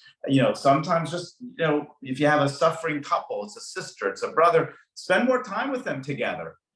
spend more time, have them over more for more Shabbosos. Sometimes just, give them the space to see your relationship, get closer to them. There's, like, to your point, much better ways of supporting and helping where it's easy. It is easy to say, get a divorce. I tell people that all the time. People in my office are mad, they're beating each other. I say, look, what do you want me to say? Want me to tell you to divorce? It's easy. As a therapist, it's the easiest thing for me to do. Get a divorce, leave me alone, go on, go to the mediator and spend all your money and crazy. It's a very hard road. It should only be in real situations of crisis. But to your point, that when you get married, we get married young, but after a few years, whatever it is, once you have children, you are responsible to these children. You have to do what it takes to really find the ways to make things work. And I want to speak to this point. There are a lot of people who kind of have this martyrdom, which I totally understand. I do. And they say, look, I'm stuck. I'm stuck because of my children, or I'm stuck because of money, or I'm stuck because I don't know what I'll ever get out, whatever. And everyone's stuck. I really want you to look at it differently. Anybody out there who feels that way. I want you to understand you're making a choice. If you feel that I have to stay in this negative marriage for the sake of my children, then what you're saying is, I have seen or believe what it would mean to go and divorce. And I've decided that for reasons, children, whatever it is, money, whatever it is worse than what I'm in now. So therefore that means that I'm choosing to stay. I'm not stuck. You could leave, you could do whatever you want. No one's shackled here. I'm choosing to stay in this situation. I got news for you. That mindset is a very different mindset. Stop telling yourself you're stuck. Instead, tell yourself, no, I'm making a choice. I mean, I can't make a choice to go back and be 10 years old again. I can't make a choice to go back in time and reset clocks and mile them in his mind and we haven't figured out how to time travel yet and change my life. So I'm not stuck. I'm looking at different options. And I like this option, even though it ain't a great option, I like this option better than the other options. And the reason why it's so important is when the human condition, when a human being feels, okay, I'm making a choice, now you own that. Once you own that, you say, well, if I'm choosing to stay in this situation, I got to get up and I got to do stuff. I got to read books. I got to go get help. I got to figure this out. I got to talk more. It fills you with more excitement. It fills you with more energy and inspiration to do something positive, to grow and to change, rather than the mindset of, I'm stuck. Because once I'm stuck, I'm not trying to do anything differently. And I'm just going down into a rabbit hole real fast. Okay, Gary, unbelievable. Okay, let's go to the next live question. You're on. Okay, so just going back to what was spoken about before, if our physiology is affected by our upbringing, how can we practically change that? Like the example with our boy, like what's he supposed to do? Tell himself he may have been fed wrong information all his life? Like even though he knows in his head, how does he bring that into his body and his being? Yes. So the short answer, again, it's more challenging and complicated, but the short answer is really having that connection. He has to really learn to believe. Let's take it away from him, because I doubt we have a lot of anti-Semitic Arabs watching. So let's say somebody who was raised by parents who were very controlling and overbearing. So you have an anxiety disorder. Because that's a good one, because anxiety, like, I mean, I don't control my anxiety. It happens, you know what I'm saying? Like I get nervous, if I have a test, if I have to speak, if I have to, talk to a teacher about my child's problem, I get so nervous inside, right? So that's a physiology. That's a physical reaction to perhaps as a child, being, controlled and being told that I'm, or acted on the fact that I'm not capable. And since I'm incapable, I'm very nervous about things. So let's go with that, some example that I think that people could, probably tap into, better. So the first most important answer is to really, really believe that it comes from that. See, it's very hard to do that. It's very hard to make that switch. Most people say, no, I'm just anxious. What am I supposed to do? I feel what I feel, you know? I mean, wouldn't anybody be anxious? No. And when some people be anxious, sure. But the fact is you have to say, oh, is it possible? It's possible that I'm really overreacting. I'm feeling this way because other people maybe wouldn't, but I'm feeling this way because my parents put this sense in me that I wasn't so good and I'm not good at school and I'm, you know, kind of stupid or a pain in the tuchus or whatever the case may be, whatever horrible things or senses of things, doesn't have to be so horrible. So I first have to really understand that could really create this kind of problem. Once I do that, then it's tedious, but it becomes a daily grind to remind myself throughout my day that I have to start off my day, remind myself, I don't want to be that person. I don't have to feel that way. I am more capable. I feed myself the positive messages. I wake up in the morning and I start to journal. How do I want to see this day go? When it comes specifically to anxiety, for example. And then in the middle of the day, I think, how am I doing? At the end of the day, I journal, how did I do today? What can I do better tomorrow? How am I doing? You must be in progressive and proactive. Think of life as a ramp.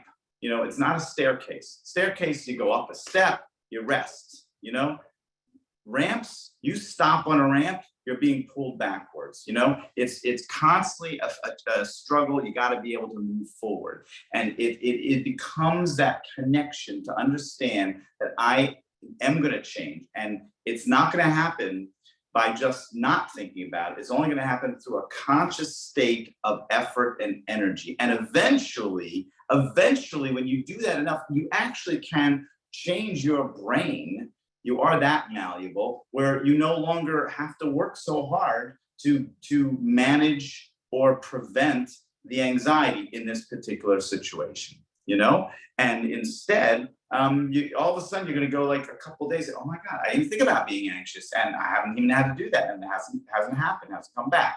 So it is tedious. I kind of, you know, the way I mean, think about it this way. If you've been playing the piano your whole life, right? And now you're 30 years old and you get a new teacher and they say, oh, no.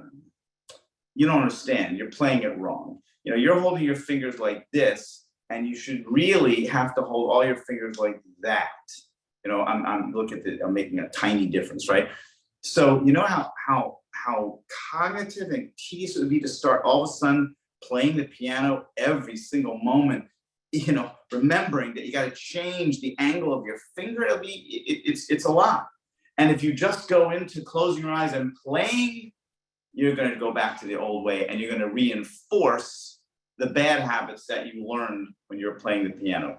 That's the way it is with life.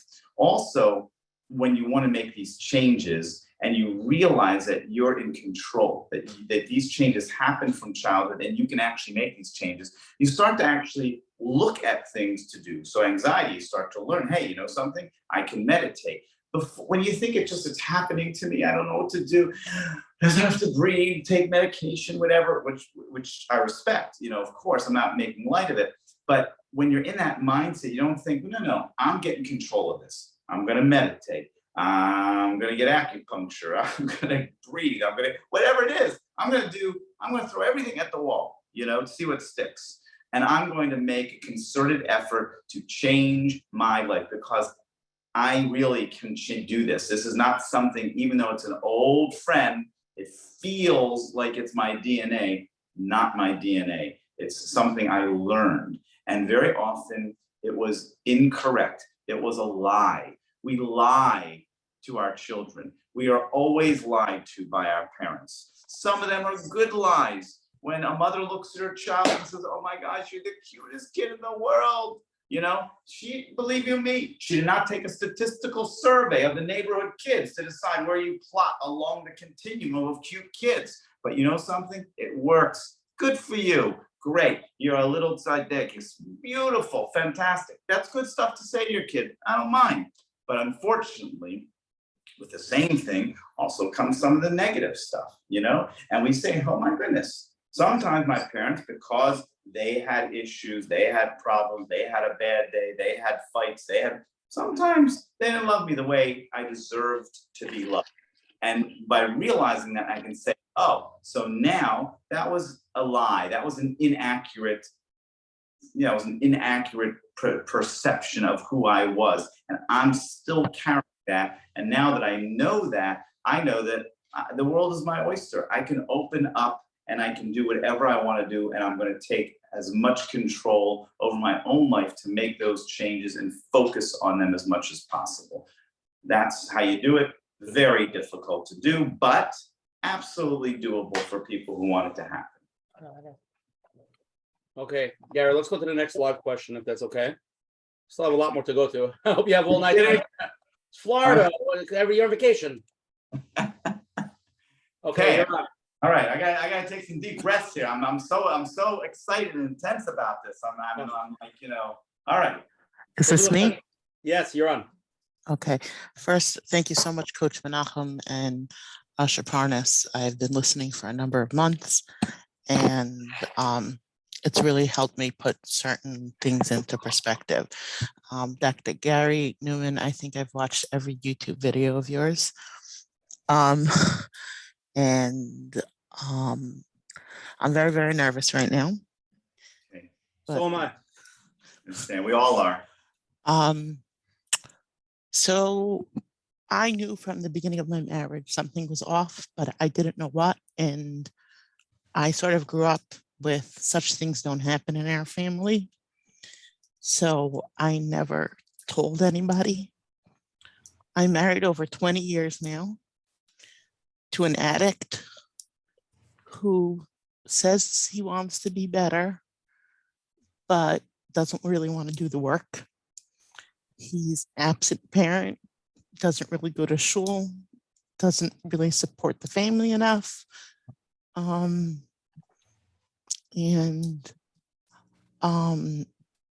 Just, and then to add to it, like I have a daughter who's going to be entering shidduchim, and I don't know. What do you do? Did we lose her? I'm here. Oh, I'm sorry. I'm Yeah. sorry. So I know it's obviously painful. When you say he wants to change, has there been any behavior? Has he gone to somebody who deals with addictions, gone to somebody who therapeutically, Rob, Yes. any? He was in therapy already for 6 years. I actually think that therapist was one of his biggest enablers, because he was able to say that I'm doing something, but there was no one holding him accountable for his actions. When COVID came, addictions got way out of hand, never really got under control. Since he says he goes to meetings, I have no idea if he really does. Does he have a sponsor? I don't know. We don't really talk anymore. We live separate lives. I take care of the house. Basically, I would say in May, I decided that I'm not fighting for this marriage anymore, because I was spending so much time on it that I wasn't there for my children, that I decided that my priority now is me and my children. And within 3 days, my teenage daughter said to me something that made me realize. She said, "Mommy, something's different. You're actually hearing me." Like I was putting too much into something that wasn't changing, that it became me and the kids. And I've told him straight out, and it hasn't made much of a difference. Okay. Well, look, it's a sad story, because whatever the case, addictions, when someone is an addict, it is a dangerous road. It's something that is a compulsion. It takes people over, and it feels so illogical to those of us who are not addicts. It's kind of like, just stop it, buddy. Like, what are you doing? But unfortunately, we know that there's millions and millions of people who are addicts. So there's something going on in their minds and their brains and their childhoods that lead them to this place. I can't, what could anyone possibly tell you other than for you to live your life and get the support that you can get, for you to be able to do what it is that you want to do with your life, right? I'm not going to tell you to divorce him or find another marital therapist to go to with him. Yes, I do believe that if he's an addict and he's going to meetings, that means that if it's been a year or two, he should have a sponsor. It's not uncommon that you would be able to communicate with that sponsor or get more involved in his particular growth. But if he closes you down to that, obviously he's not doing the work, whether he's going or not, because if he was really doing the work and he's no longer an addict and he's really working on himself, that would be somewhat inclusive of you at some point. So I think that, what are you going to do? You're going to sit here and be sad every day about what you didn't have? You unfortunately have a sad situation that, like, to your point, if you say, I'm going to live my life and I'm going to raise my kids and I'm going to be the best mother that I can be, and you're going to find friendships and you're going to fill as many holes that you can fill with other loving people in your life, then believe you me, who would say that that's not a life well served? If at some point your children are older and you make the choice, you say, it's a better choice for me to leave this relationship because of the pain I endure or the potential that I could be freer in my sense of self, then you'll make that decision. And that's something that you can look to that decision on a regular basis to see if that's something that's meaningful to you. But my message to you is, of course, our hearts go out to you. Who wouldn't? It's a sad thing, and I could sit here and just be sad for you, and I could cry with you, and I'm happy to do that. But in the short time that we have, what I really want to say to you is, you be inspired. Go live your life. If you're no longer filled with the weight of trying to manage this relationship, and your children are indicating to you that they appreciate who you are and that you're a healthier and better person, and you're more there for them through these times since you have let go of that, then go forward and make that happen, and be the great person, and try to not let this dysfunction weigh you down, so that you can still have a long life to live where you can do many things that are productive and of great growth and can be of value to others. I do want to mention the Al-Anon groups. Al-Anon. Yes. I've tried them and they traumatize me more. I can't handle other people's stories when I'm not handling my own. Clearly, by the way, I think we would all tell you, if you have not already, but of course, whatever help you can get for yourself, whether it's Al-Anon or it's through some personal therapist or friend or coach or Rebbitzin, whomever, I'm in therapy for 8 years already. I'm in therapy longer than he is. Okay. But yeah, it's just hard being a single parent when the other parent is in the house and you can't get the support as a single parent from other people, because nobody really realizes that you're on your own. Okay, I understand. I guess, whatever best friendships that you can get in order to be of help to you. And again, I don't have time now to process with you whether the choice you're making to stay is better than the choice to separate. But obviously you're making that decision for the time being. And toward that time, we want to just give you all the love and help and refuah, that you have a clear enough head to be able to go forward and love your kids and be kind to yourself and be able to get as much support as possible through these times. Thank you. Okay. Yeah, thank you. Okay, thank you very much for sharing. We know it's always hard to share personally, and I hope just knowing that you did and other people have heard and other people care, that it can be meaningful to you, and it can be some changes for you so that you can go forward tonight and tomorrow and wake up and take more control of your life for yourself, and know that, when you go to bed at night, that you've done a great thing, caring for the people who will let you love them in the way that you want to love them. Okay, so here's another question. We'll go to the next question. I've been married for many years, and there is a major issue in our marriage that we can never resolve. There are many things that my spouse does and says that are very upsetting to me. How do I let her know? Every time I say something, I say anything, she says I'm always criticizing her, and it becomes a big fight. We've never managed through this, and it is a constant problem. So he is saying that she always feels that he's criticizing her. Is that what the question is? Mm-hmm.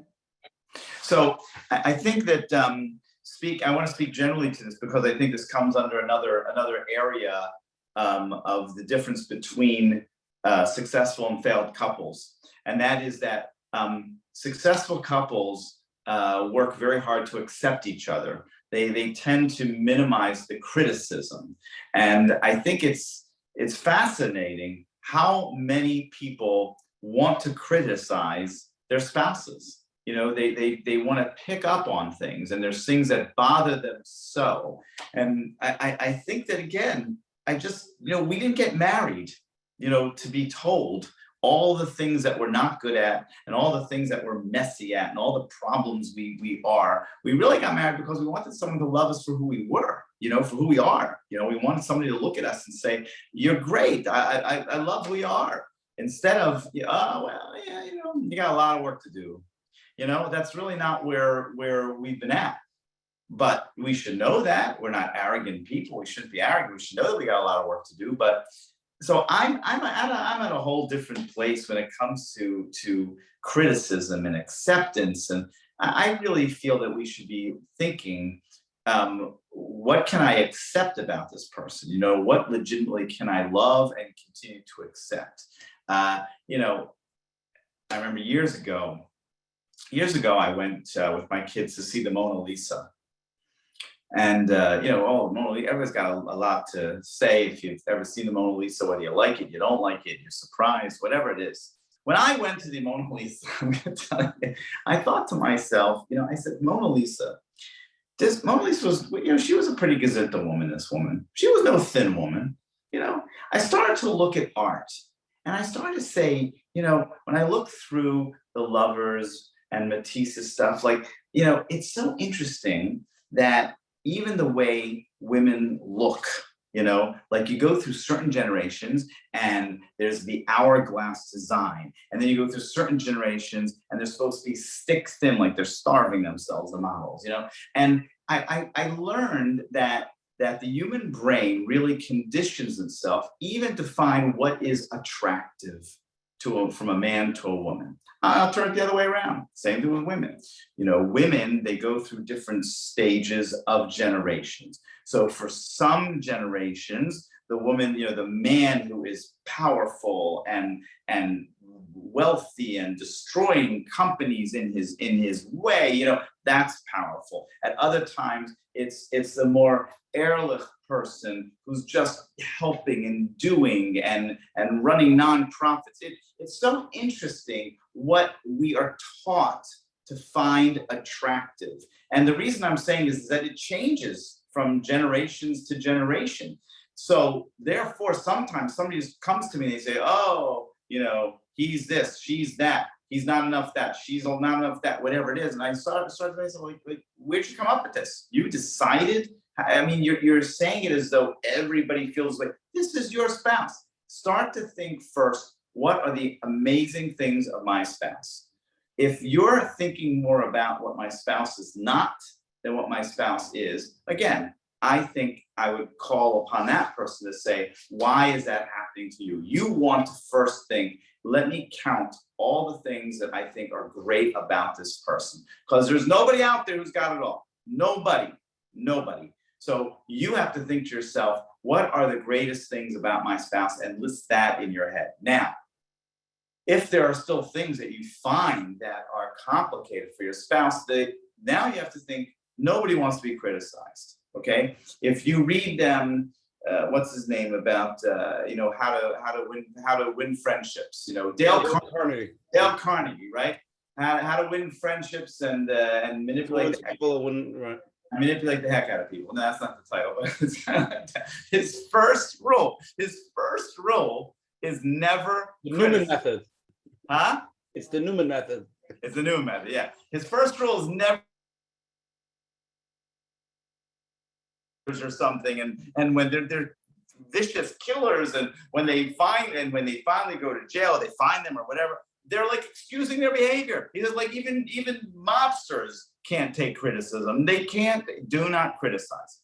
So if we're going to criticize, we should really think to ourselves, I want to criticize. What does a criticism mean? It means I really want to help my spouse change because of something that I want. That's a tremendous thing. You want your spouse to change something about them because you decided that it doesn't work for you. That's a lot of ask.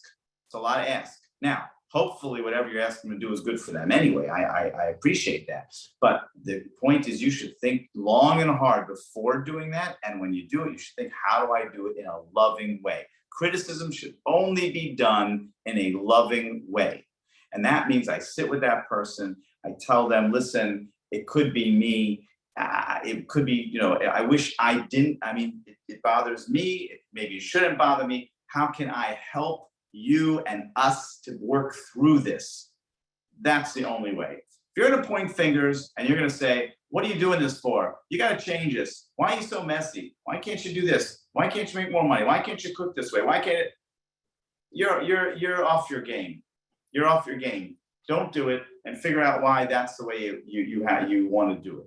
But if you really want change, then you say, okay, life is about changing. I got stuff to do, you got stuff to do. Here's something particular that's hard for me. I really want to talk to you about it. And I'm happy to talk about how I can be a part of the change. What can I do to make it easier for you not to get upset, to do this, to do that, whatever it is. I'm willing to participate. And that's the only way that we really want to suggest change for people. Gary, let's do a role play. Let's play it out. Let's see how it works. So let's say a person wants to tell a spouse that you're criticizing me. Is that what you want to do? You got something to say? I want to say it nicely and sweet. I don't want you to get insulted, but you stink. So how do you actually realistically say it? I come to you and I say, listen, honey. Let's use a specific example. Let's say a man to a woman, right? Let's say a woman is extremely critical or something she does, and the second you mention that thing, she jumps off the chain. So it's a very topic. She's critical. Is that critical? And anytime you mention her, stop being so critical, she gets so hypersensitive. You know what I mean? Mm-hmm. So how do you say it gently by expressing it? How would a man say to his wife something that bothers him realistically without getting her upset, without sounding critical? Right. So I would say, listen, I would do a preamble. I say, listen, honey, listen, I love you very much. And sometimes if I suggest something or I comment on something, you take it as criticism and you feel hurt and you're mad at me for saying something. So I don't want to do that. I'm not interested. I love you for who you are. And if you don't change anything, I'll manage. I'll get over it. Okay. However, there's, this one thing, I'll make it up. There's one thing, sometimes you raise your voice, you scream at me, and look, I understand I can upset you. Maybe I'm doing something I don't know that I'm doing. I just want to figure out another way. I'm happy to do whatever you want to be. You tell me what can I do to help you not do that to me? But maybe I deserve it. Maybe I don't. Sometimes when you do that, you're going to get a missile back. You're telling me about that. Let me tell you about you. Okay, honey, I'm happy to hear about what you have to say about me. I mean, fine. Let's deal with this. I'm happy to listen to anything you have to say. You want to tell me something about myself? That's fine. But let's do it. I just want to do it in a way that we can do it where I can help you with your stuff and you can help me with my stuff. I mean, not a problem. And a woman to man would be this basic same language. It's the same language. It's just it's a language, it doesn't have the tension to it. So it's interesting because what you said back to me, I'm not going to jump at you. That's the point. When I'm criticizing, I'm not going to jump at you no matter what you say. I'm going to say, okay, I hear what you're saying. Would you like first, honey, to tell me about the things you don't like about me, and then we'll get back to talking about you. I can do that too. Whatever you want to do, whatever order, whatever helps. I want to help you, you want to help me, no problem. Now it's hard to do, Usher, because she's going to think, oh, she's just saying this because she needs ammunition against me because she doesn't. Okay. Meanwhile, let's get to it. Let's see what we can do. Stop resisting all the resistance and going forward that way. Just be open about it, be secure, and say, okay, you go with your list first, no problem. And let's take one thing on the list of each of our lists and let's start working on it and asking each other how we can help each other. So let me take the next question, and let's use this question as the example. So he says, I feel like my wife makes such a big deal about small things like coming 15 minutes late and other small stuff. I want to understand why small things set her off and what I could do as a husband to be better. Small things will always happen. So anytime like something happens, she's very hypersensitive. So how would he express this to her, and how would she respond? How would she, ask him to be more punctual? I don't know how many all the small things are, but and again, I don't know if he's 15 minutes late where she's waiting in the cold snow, or he's 15 minutes late and whatever the case might be. But you should say, listen, honey, I feel that there's a lot of times that I do things that I see as little, and you see as very big, and you get very upset about it. I'm not interested in making you upset. I don't want to it makes me unhappy that you're upset. And I would love to be able to do everything exactly as you want me to do it. Terrific. Give me a pill. I'm happy to take it. I'll take the green pill and the blue pill and the red pill. I'll be exactly as you want me to be. But that's not going to happen. So, we have to try to figure out, we have to try to figure out our signals. What's going to happen as much as we can plan. I want to be there for you. I want to do it. So, if it's something that's very important, I got to be there on time. Let me know. I get places late. It's very hard for me. I can try. I can tell you I can try. It's not going to happen so simple. But if it's something that's very important to me, we'll have a signal. You'll say, it's very important for me for you to be on time for this thing. And I'll be on time for that thing. But I just want to get to the point where when I do something which is upsetting, that you find a different way of telling me. I want to listen. That when you bark at me, or I feel like you're barking at me, I really don't listen. You don't get what you want. I don't get what I want, and then we're just upset at each other. But if you really want to, see if I can do things differently, you can mention things to me in a nice way. You can figure out how to write it down. How can you say it to me in a way that's helpful to you, that you feel that you're not getting so agitated and so upset? That's number one. Number two is, if in that question, there's one of a few things. I'm a marriage counselor. A person comes in and tells me this. There's a few things going through my head. Number one, it could be that she has a problem, that she is overly sensitive and she's looking to fight, and she comes from a fighting parental system, and could be on her that she is looking to stoke the coals and make issues and make tension. Could be. That's something that I would definitely, look to her and talk to her about and see about that. The other thing could be that a lot of times that he could say to himself, maybe, we're not connecting enough. Maybe too much of what our relationship is about is you got to do this and I got to do that. We're running in different directions. Very often, the answer to a lot of problems is not dealing with the problems and instead infusing a lot of positive into a relationship. And this is really an important point, because so many people think that the absence of bad makes good. Not true. They work on what's wrong in the relationship because they think if we work on what's wrong and we get rid of the bad, we're going to be so happy, everything's going to be terrific. Not going to happen. What makes good is positive infusion of love and care. So you don't have to be in a great relationship to show love and give positive love and do nice things for each other and have a love for each other. You don't have to be in a great relationship. Everybody thinks, well, it's not like we're going to go out and date and start having fun. He insulted my mother and she did this and she did that. Well, come on. Not true. Not true.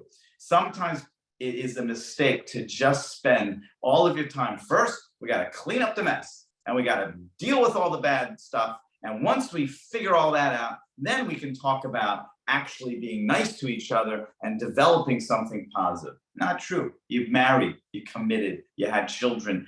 At this point, you say to yourself, we're always going to have things. So these bad things, so-called, we can put them aside as much as we can and infuse positive things. You can't believe what happens when a relationship advances positive and we're kind and we do nice things for each other and we show loving gestures toward each other. Very often, all of that intensity softens and she's no longer, picking on every little thing because you've been nice to her, you've spent more time, we've given each other gifts, we've given each other love, we've been intimate, we've held each other, we've been nice. There's things that we do that it reduces all of the tension and the conflict. So successful couples are not focused just on the bad, they're always focused on what can we do that can always be loving and moving the marriage forward.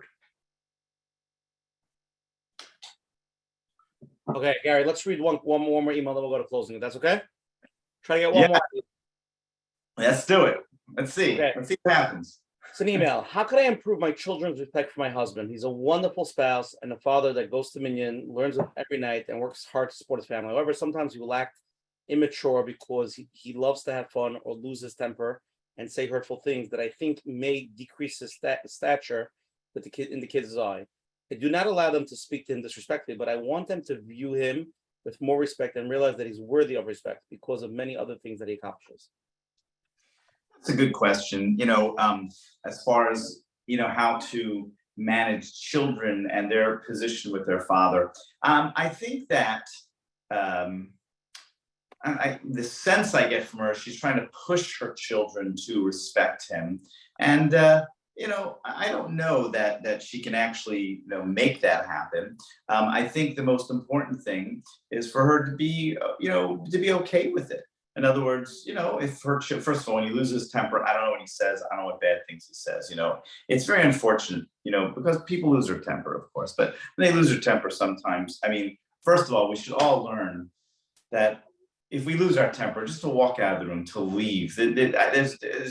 I haven't heard anything better. I can't imagine anything better than exit.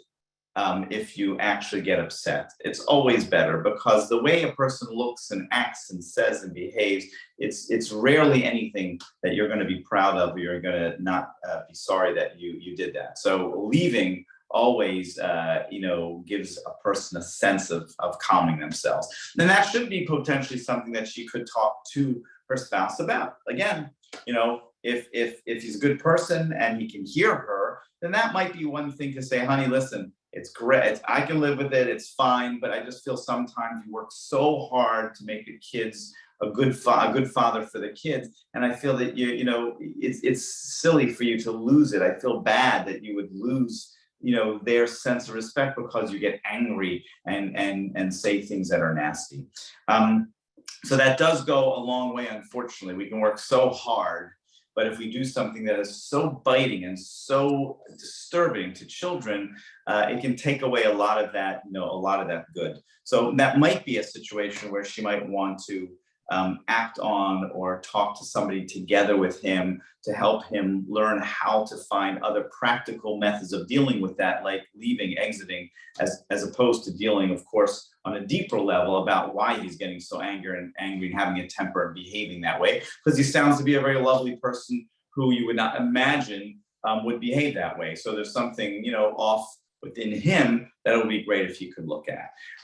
But the one thing with children is that they know the emes, so if she's going to sit there and say, just respect your father, just respect your father, you deserve respect, yes, but sometimes it's okay for a mother to say, listen, I understand that Tati sometimes loses his temper, and I understand that doesn't feel very good when he does it, and I understand. It's okay for you to wish that didn't happen, but understand that doesn't mean that he doesn't do 95% of the time or more. He does things, keep in mind during those times, he does things that are very loving for you, that does many kind gestures. He works very hard for this family. And for that, I feel that, he deserves a lot of respect. And for that reason, I respect him a great deal.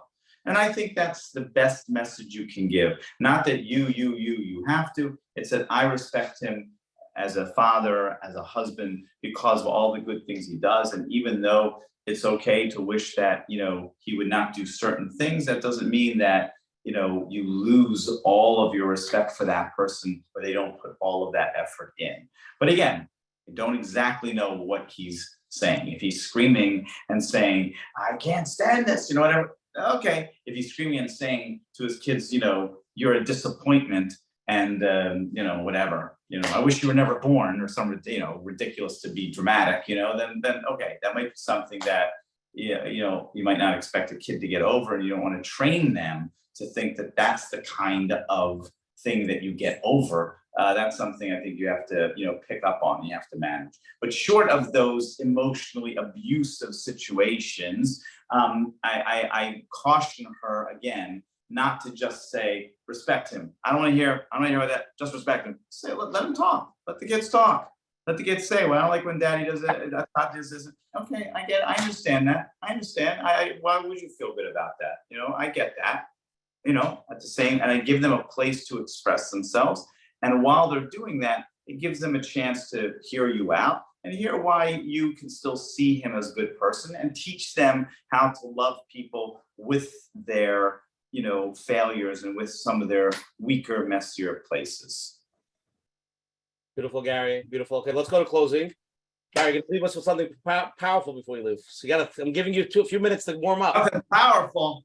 Yeah, you only spoke. This was the warm up. The closing. Play all this back, something's got to be powerful in there. I know. Just repeat it. So anyway, firstly, big thank you to Gary Neuman for coming on again. It was unbelievable tonight. Tremendous share. Again, I think we got to do this like, I think you're in. You're in the at least yearly. For now, at least yearly. I'm honored. Really. Thank you. And the tremendous chizuk. Again, like I always said, this, Shalom Bayis is always something that we need to reiterate and rechazer. It's not something that, just simply be nice, just simply be validating, just simply talk nice, and then you have the magic potion. It's a work in process. Again, tonight's share is sponsored by Fresh Start, which is Fresh Start is an intensive 7-day retreat designed to help you understand, process, and heal from unresolved trauma and abuse. They have one slot open for the women's session starting Sunday, November 6th, which is next Sunday. And there's 2 slots open for the men's session starting November 20th. To learn more, go to www.jewishfreshstart.com. It's the website. You can call them at 248-301-9997. Again, I've heard personally a lot of people that went there, tremendous feedback, who've attended. Menachem will email and send out all the information to the program. And again, Rav Shimon Russell is the co-founder, and many other trauma experts work to create an incredible program over there. And it's in Detroit.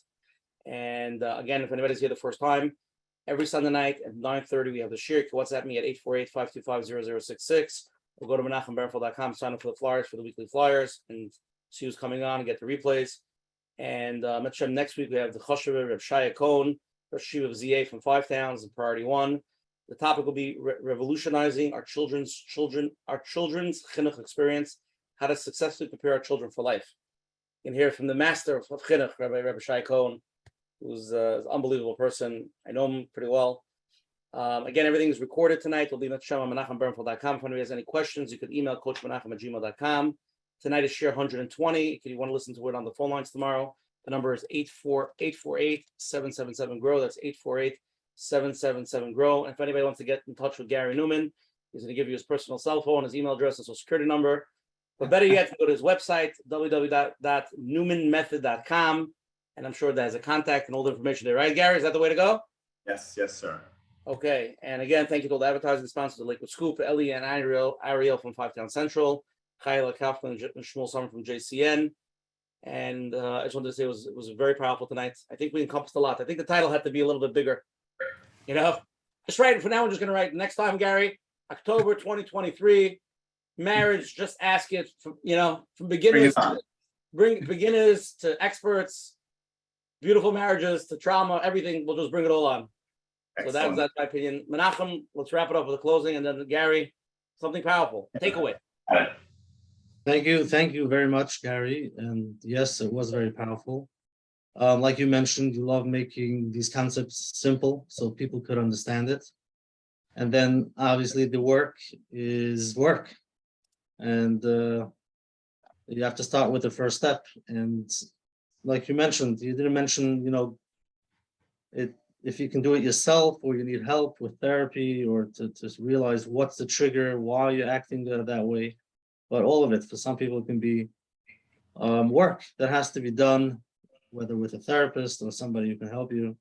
But I do want to mention there are people out there who are in pretty challenging marriages, and for them to hear these ideas, sometimes it's hard for them.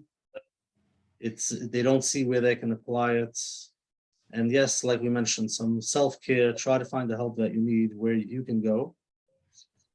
And a lot of people have a hard time starting the journey of therapy because, like we heard, there are therapists out there that not always doesn't work for every person. So it's hard, and finally you manage to get your spouse, and so vulnerable, and then they have to decide after a few times to go someone else. It's much easier to stay home and not start the journey. Yes, it is easier. However, if you want results, it is hard work, but to get to the third one, you have to find the first and the second, and then go to the third, which can be very hard, but it's a journey. And hopefully you find the right one at the beginning, but it is possible that the first one is not for you. The second one hopefully is, and if not, it's the third one. And yes, a lot of people struggle, but Hashem should help. Whatever works, whatever that first step is that we need to take to enhance on our journey. In Mitzvah Hashem, we should have Siyata Dishmaya, and we should be able to take those steps. Thank you very much for being with us tonight. And in Mitzvah Hashem, we should be able to implement the ideas that we heard in Mitzvah Hashem. Thank you. Gary, before we go to our closing, I just want to share an image that somebody made because of one of your comments. Can you see that? No, it's just loading on my. Tell me when you see it. Oh, see life through the lens of somebody else. That's where connection happens, and it's a lens, a camera lens. It's beautiful. Gary Neuman and Coach Menachem. Did I say that? All the thousands of people that are going to listen to this later and meet you in Miami Beach and say, "Oh, I heard you on the share." Exactly. Give them the message. That's the story. Coach Menachem, I appreciate what you said, and yes, it is a message that we should send. That it's very hard to get started. And it's hard to get started because it's not simple. I tell people life isn't poetry. It's not just a simple couple lines and everything's fine. There's a lot going on, and we need a lot of energy. And that's why, whether it's through a therapist, whether it's through a book, whether it's an online program, whatever it is, just start. Just keep moving and try to find more and more information. Talk to people, connect to people. I think one of the worst things for people in bad marriages is they feel so alone, and they're afraid to talk to anybody, even a dear friend, a sibling, somebody. I mean, you shouldn't tell everybody. You got confidentiality issues. I mean, of course, but just you have to start, and you have to start to find some way, your rhythm. So the journey sounds kind of all, hoity-toity and cute and nice and that, but it is very hard. And but you just got to start, like you said. It's the idea of depression, right? What do you do with a friend of yours who's depressed? You walk over there every day, you get them out of bed, you walk around the block, and you just got to push yourself to do that in order to get to a better place, and then your mind really does find a greater opening. I didn't really plan an inspirational closing, but it's come to me. And I think it really fits with what I'm trying to say tonight, which is the challenges of life. And we're coming into it, and I've done my best to study the marriage of Avram and Sarah. And, they are a fascinating, wonderful couple. And the reason they're so wonderful is because life was hard. Life was challenging. There was a lot of complications. This is our main mother and father, the Bale Chesed. They were unbelievable people. But you know what we learn about them? This one particular thing. We know that she laughed. She was mitzachek. Oh, what a big problem. We know when she was captured, they were intimate, and they use the same word, Menachem. We know that they named their kid Yitzchak. Very, very, very on the surface. You know what it means? It means that you can take all the things that go through life, but if you work on it and you talk it out with each other and you figure life out, as difficult as it becomes wonderful. Yitzchak becomes the name of one of our avos, and it started off as, Sarah laughing and Hashem going to Avram saying, what is she laughing about? I mean, it started off in a very, very dangerous place, but because they were fully committed to each other. And believe you me, when Sarah came to Avram and said, get rid of your kid, get rid of your oldest kid, these were not easy moments. These were not easy times for a marriage. These were very complicated situations. So I just love the feel that Hashem gave us Bracious. I mean, why do we have Bracious? What is it doing here? I mean, Lahavdil, I have a dear friend of mine who tells me that if you would have read Bracious, you didn't know God wrote it, you would have thought it's a Jane Austen novel. I mean, it's like what's going on with these families? But clearly, Hashem cares tremendously about our relationships with our spouses and our children and our society. Clearly, it's extremely important to Hashem to put so much effort there. And I think that is the message that we have to say with all the minyanim and learning and tehillim that we say and all the wonderful things we do for others in community. Clearly, Hashem has a tremendous love and adoration for people to be able to connect with each other. And you just have to remember that life is long. If you can just keep working at it, you'd be amazed as you live longer and longer and longer. You do get smarter and you start to realize that what I was upset about, I didn't need to be upset about. But thank goodness I kept with that person and I kept at it. So it's to Coach Menachem's point. It seems like so vague and it's so hard and it seems so deep and it seems so complicated. But Avram and Sarah, they just kept at it. They just kept at it from situation to situation. They kept evaluating every situation. They kept managing through every situation.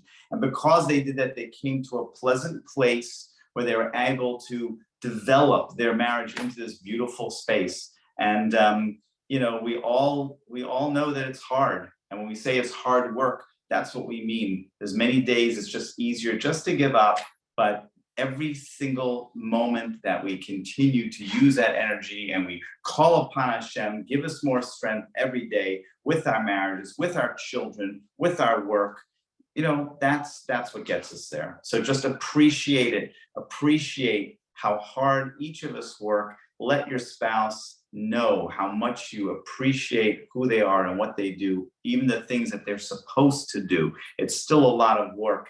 And let's all be there for each other. Let's all support each other. I think it's another big thing. Be a mentor. You see other relationships. You see people at Kiddush, who have friction. You see people at Kiddush who are drinking too much. You see, be a sport. Don't just say that. Okay, whatever. Thank goodness I'm not them. Don't do that.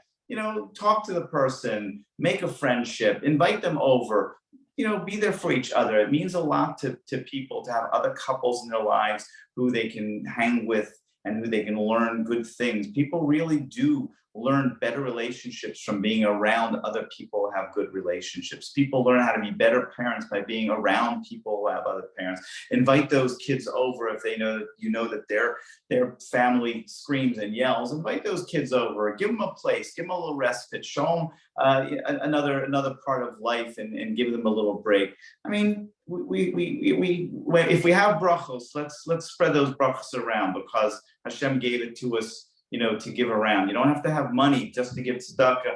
It's in us, and the love that you have, it goes so far. You see a woman like we had tonight who's suffering, just to take a few minutes and tell her you care and take her out to lunch and let her talk to you, and you don't know what to say, but at least she has somebody who understood, she unloaded to. It means so much to be there for each other, and I love being here and what you guys have done for all of us in the community, and Hashem should give you a lot of continued bracha to you and all your family. He's got to give you tremendous energy and well-being to be able to keep doing this for his people. Amen. Shkoyach. Rabbi Mordechai, thank you so much. It's been a pleasure. And All right. we love you. Good night. Thanks a lot. Feel good, everybody. Thank you so much.